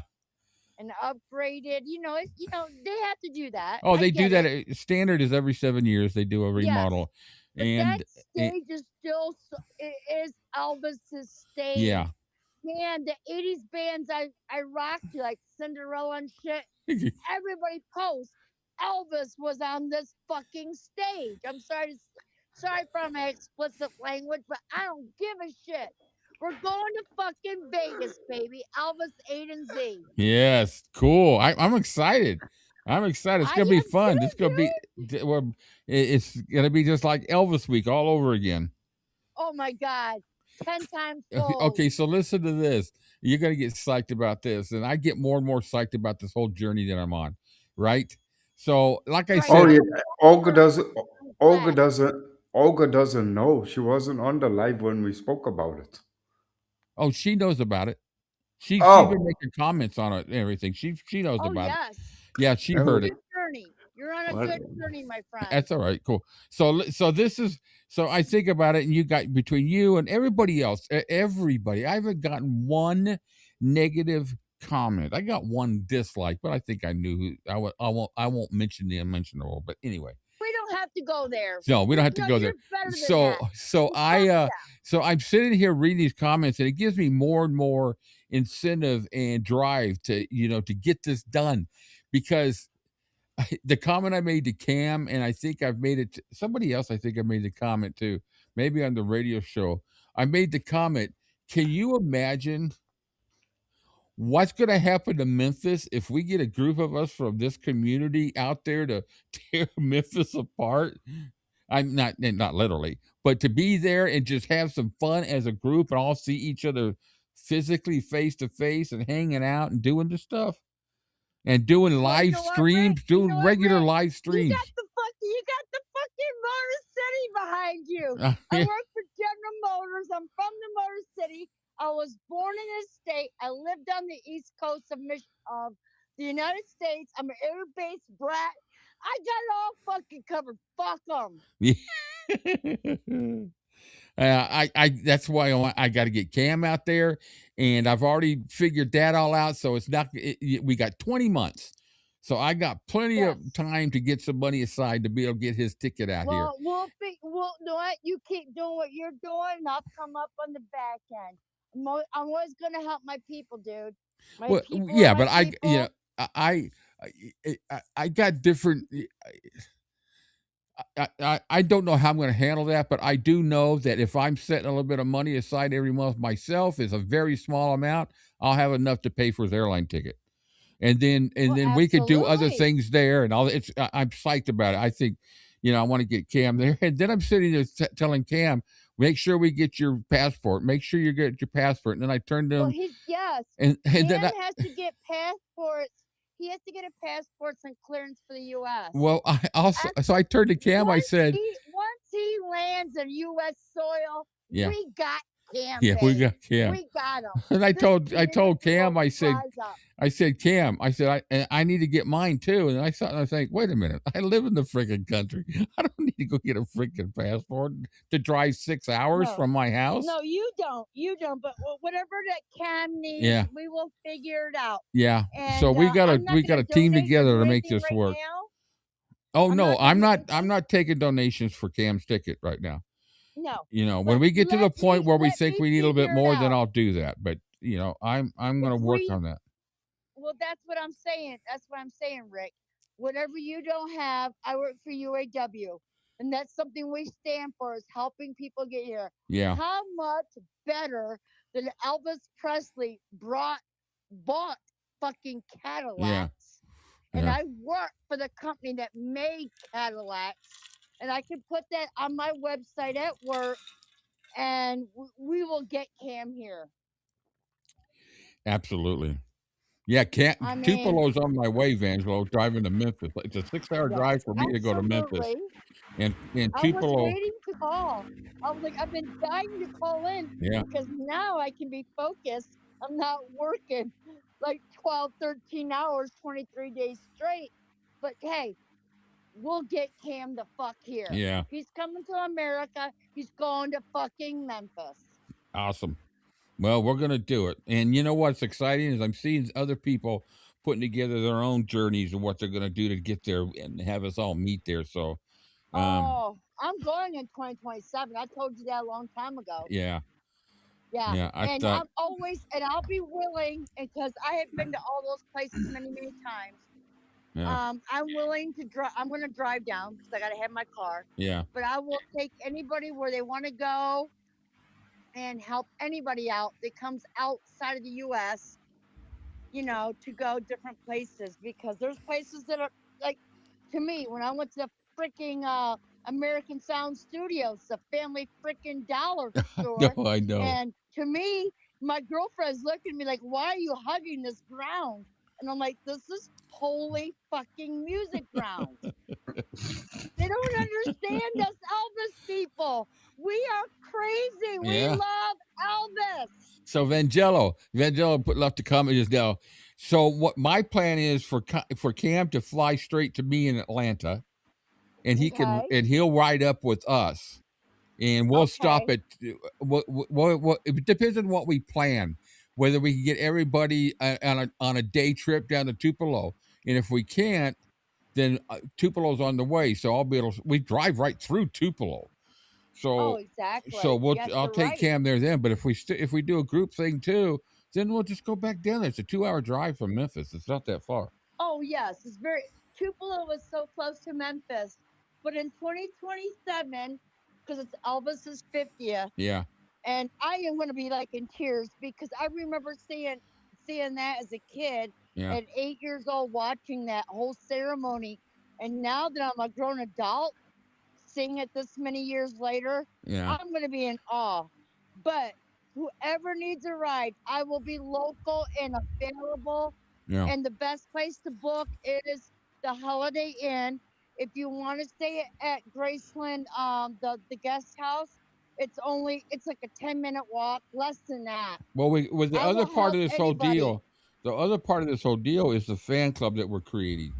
And what we want to do, we're going to plan on having this thing established and approved by EPE within the next 6 months to a year.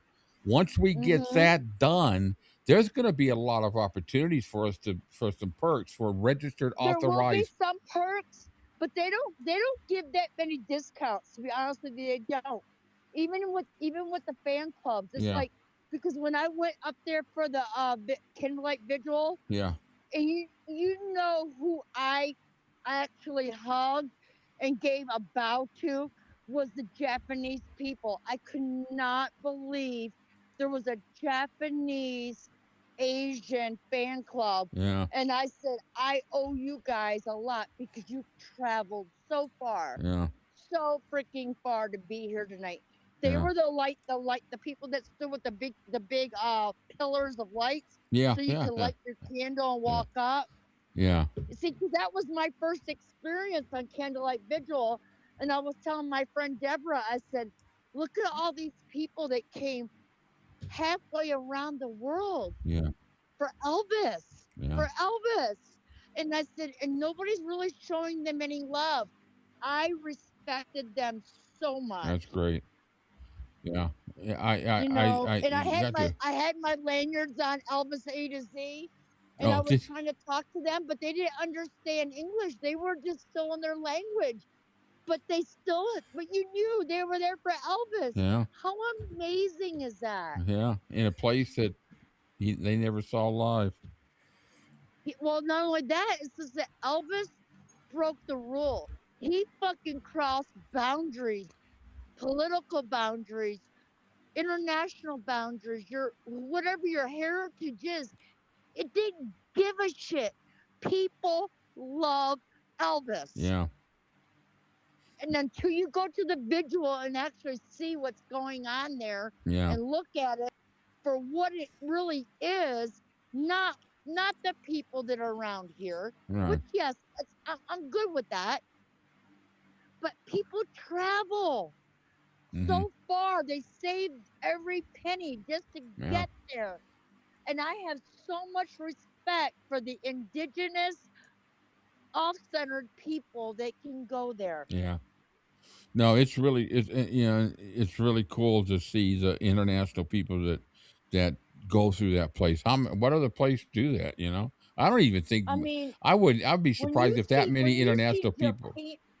but Rick, when you see Japan and South Korea and the Asians, that was the Asian Silk Road has been there since biblical times. Yeah.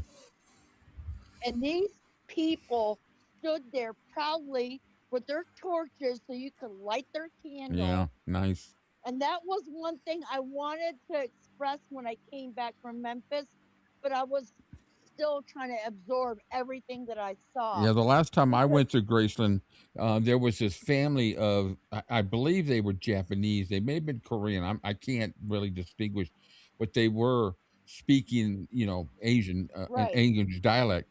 And you could tell they were just enamored with Elvis because they were all decked out in the hats and the glasses, and they would sit there and just stare at the different stuff. And and these weren't young people. They were people in their 50s and up that just and I one of them made the comment to one of the tour guides who asked them if any of them speak English, and she did. She says, "This is our first time to America. The first place we came was here." Yes. Well, see, that's how it was when I was there. And me being the person that I am, I ask questions. Yeah. And I'm Mexican American. Yeah. Okay. So I'm a brown girl. And I just did my DNA and found out who my ancestors were. Hey, I did that too. Besides all that, to me, music is what Elvis was about because it unites people. Yeah. It breaks down the boundaries. Look what it does being here. Constricted. I mean, look at the people in the chat right now. They're talking about this. We got them here from Germany. We got them from all over the place. Just on a chat right here. I mean, this is what a way to honor Elvis Presley. Elvis Aaron Presley. Yep. We are here from all parts of the world, different backgrounds, different nationalities. Yeah. But I am so thrilled, and I haven't had time because I've been busting ass at work, but I'm off for a while, and you know it. And you're getting ready to see some freaking Elvis shit. Well, I'm excited about it. I can't wait to see it. And I wanted to get up with Cam because I'm going to go on WhatsApp live with Cam. Perfect. If he can hear this. Yeah. When I go to the He's smiling. Yeah. When I go to the International Hotel to see the Aloha Show. The Aloha Show is not one of my favorite Elvis shows. It's not. Only because I feel me personally is too constricted. I love Elvis being raw. Oh yeah. And Elvis was not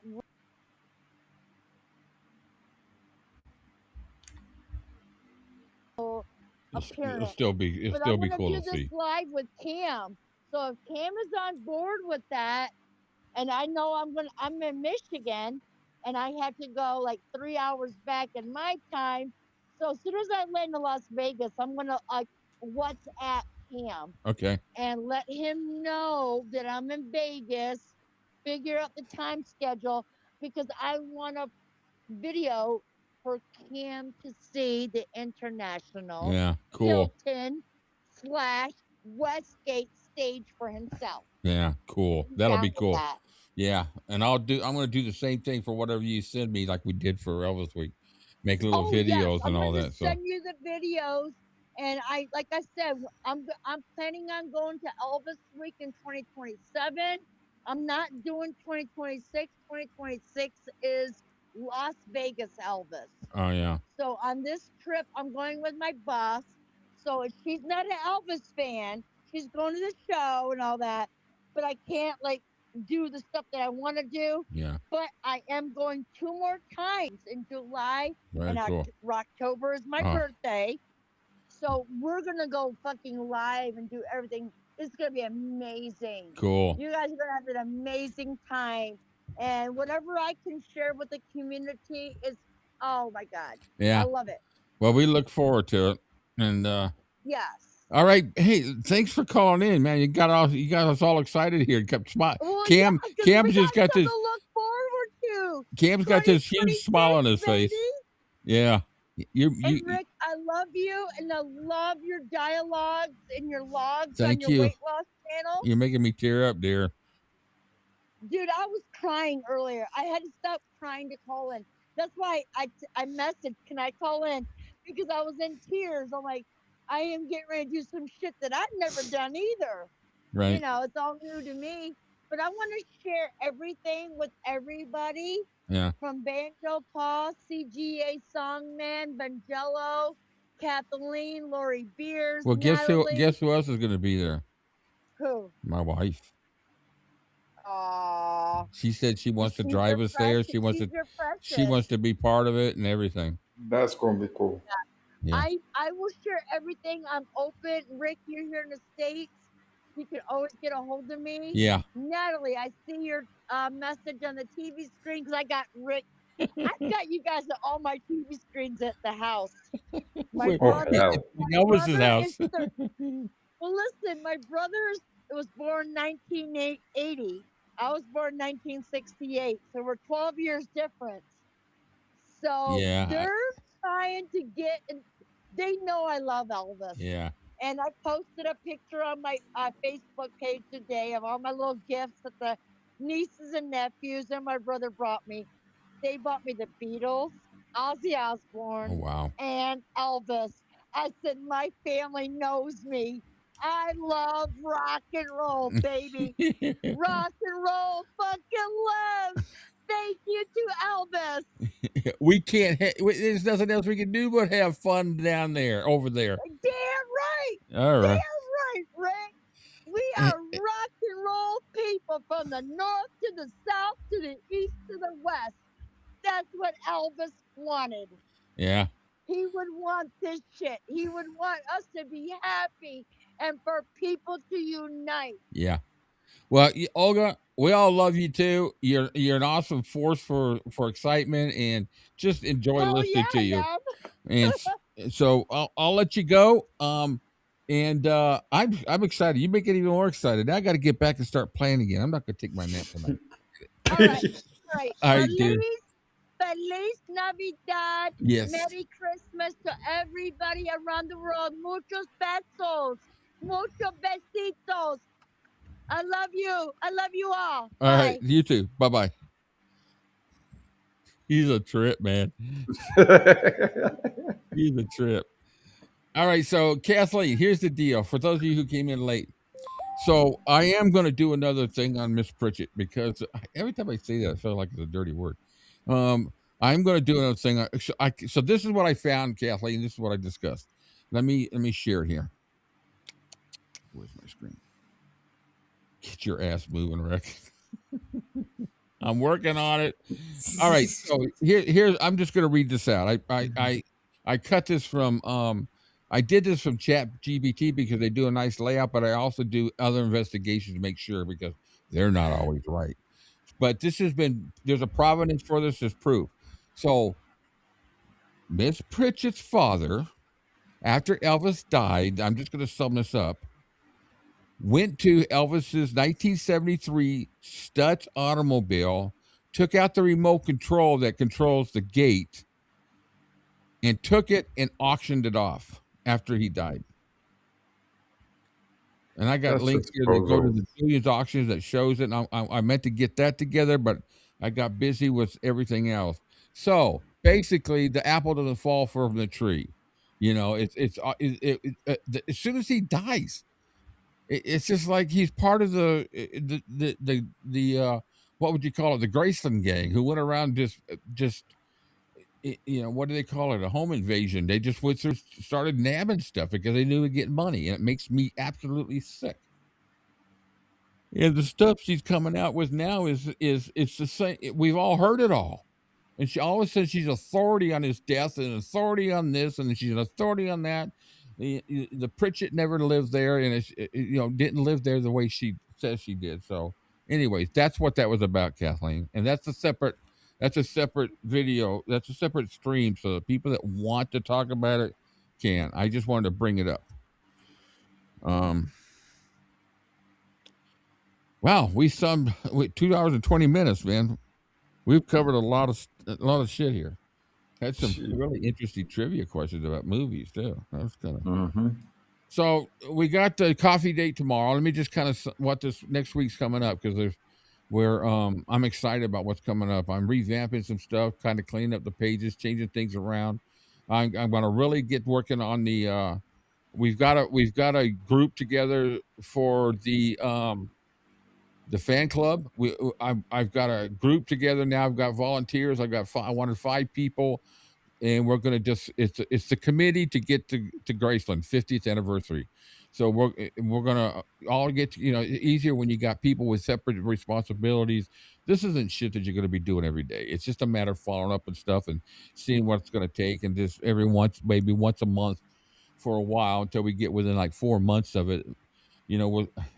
As you all can tell, well, I don't know if you could tell, but I was an executive with a hotel chain, so I'm very familiar with projects and putting stuff together like this. So I'm excited. I feel like I'm actually back at work, though I'm not getting paid. But it's exciting because I've got 5 different projects going, and that thrills me because I love multitasking. Even though I can't work my mute button properly, like stupid. But anyway. So we got that Monday. It's the postponed decoding, the Elvis Decoded book that we are going to be doing regularly on Wednesdays. But this one I pushed off until Monday because I really don't want to go too far. But now I'm going to start incorporating the book Conspiracy, which is going to get into some of this stuff with like Ginger and what her mother did and all these different things, the ambulance, and so that's for people that want to listen. It's not for those who don't want to hear negative stuff, and because there's going to be both negative and positive stuff in this thing. So I want it to be a consensus of everybody that comes in. Everybody's welcome to come in. Then on Tuesday we have the Zoom movie that we do. This coming Tuesday is going to be the enhanced, lengthened version of This Is Elvis. The original was an hour and 41 minutes. Well, I played it twice last Tuesday.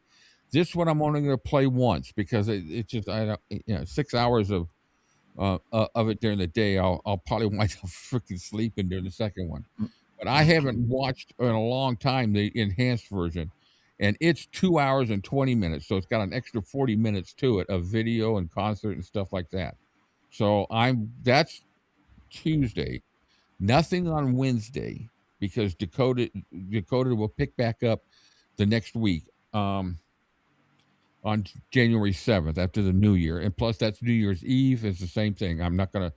Now, we've talked about doing a live stream for New Year's Eve like we did last year. So I guess what we're trying to decide, we've talked about, is whether we're going to do the live stream on YouTube or on the radio. And I think Cam and I come to the decision of YouTube. Yeah. So we're going to do it on YouTube. We're going to start a half an hour before midnight our time. And so if we start that, we do the 1 hour. Then if we get to the next one, at least we'll get Memphis when they hit their New Year's Eve. Last year I started it at the same time Memphis did it. Maybe I'll just do that. That way we can start it a little bit earlier or late. Well, it'd be later, wouldn't it? Jesus. We'll start it for my time and then we'll just roll it in. And then, regular schedule inside the studio, everything going on and whatever else things. I'll let y'all know about the Donna Pritchett thing. I don't have anything else. There's no Priscilla stuff going to be talked about on this channel anymore. There's no unmentionables mentioned anymore. And as far as any kind of discussion. And then as far as Ginger, she's got to come up in the Decoded conversations. Donna, I'm doing separately. Everything else is we'll just have discussions during documentaries. I got a lot of documentaries. Those are going to wind up being Zoom ones, maybe once in a while or something else, but it all depends upon what could go out over YouTube. Fortunately, today we've been very lucky in not getting knocked off the channel. All right, let me see. What time is the show on Monday? Monday is 3 p.m. Decoded is at 3 p.m. Okay, I didn't update the webpage today. I will have it updated tonight, and it will have all the upcoming stuff starting tomorrow. Now, I'm not going to do a gospel show live tomorrow morning. I did one last week. I'm going to be doing every other week. So I'm just going to put in there a 1 hour pre-recorded gospel show. And then every other week, I'll do the gospel show live. We had a blast Friday night. Last night on the radio show. It seems to be fun. We have fun every week, so join us sometime. It's we request great songs, man. Everybody picks some freaking awesome songs, man. Yeah, last night was a banging show. We had a wide variety of songs. Yeah, it was really cool. So that's kind of pretty much up to date. I'm trying to be more communicative for Kyle and I think it was Zoe. Was it Zoe? Yeah, Zoe and Kyle have come up with what's possibly going to be an easier way to make requests in the radio show to where I'm not having to scroll and find out what requests they were and what who made the request. Because by the time we started off yesterday with 10 or 15 requests right off the bat. So I had to I got those all lined up and everything. So I'm going to try that out. I'm going to play around with it and see how it works, so we can do that next on the radio show. I don't know what else. Am I missing anything, Cam? No, I think you got just about everything. And once again, I thank you. And also thank you for the note. I got a very nice Christmas gift from one of our supporters. I really do appreciate it. It was a nice gift card for Amazon, and I put it into my gift card balance, and I'm going to buy some epic stuff from it when it gets released on Amazon. And then Cam had some really nice donations for Christmas too. So I want to thank everybody, and Cam. Most definitely, always a thank you from my side. Yeah. So thank you for the support on my journey. I've got a new thing. I got a new thing to strap the iPhone to my head, so when I walk around, you see everything I freaking do. This is going to be an interesting one. It's going to be really interesting when I start using that, because I want to use it to walk down the hallway. Because I've had an issue with trying to get the carpet stuck down. It's nothing to do with my wife can't do it. She's been working so much. So we got some double-faced tape as a carpet runner down our hallway, and I want it stuck down good so I don't trip over it. But I wanted to do this last week, but this week I want to get down that hallway. I've lost 10 pounds as of this morning in the last 13, whatever day I'm at, 18. Yeah, in 18 days I lost 10 pounds. And that's before I even get moving around more too. I am moving around more in my room. That's the other thing why I want that thing, because I have done a lot of work in my room. I've gotten a lot of dusting. I've gone through stuff. Got my bookcase. My wife had to help me with a couple of books that I sit up high. So I'm psyched. I'm really psyched. And so, anyways, thank you all for the support. You guys are awesome. I think we've got the best community supporters and subscribers out there. I really do. I see stuff that. Anyways, I see stuff on several other channels that I'm not going to even name one. There's several of them that just, they get into little disagreements on a chat, and I try to minimize those. They're going to happen, and we've had them on this one, now and then, and we police it very well. So we thank everybody. We love every one of you. This is great. Keep up the comments too. I really appreciate it. So, yeah. You have anything else, Cam? No, not beside my general thank you to everybody for always watching, for always listening, for always taking part so vigorously, so freely. And once again, uh, thank you so much to everybody that has donated, that will donate. It's really much appreciated. It's been a real help, and it's been a real motivator. So thank you guys. All right. Well, I'm not going to run through the line. I've got 144 comments that on the left side. I see them on the screen. But every one of you, I do notice when you guys come in. I try to, say hello every time. So I am going to leave it with this. Bye, guys. Thank you, guys.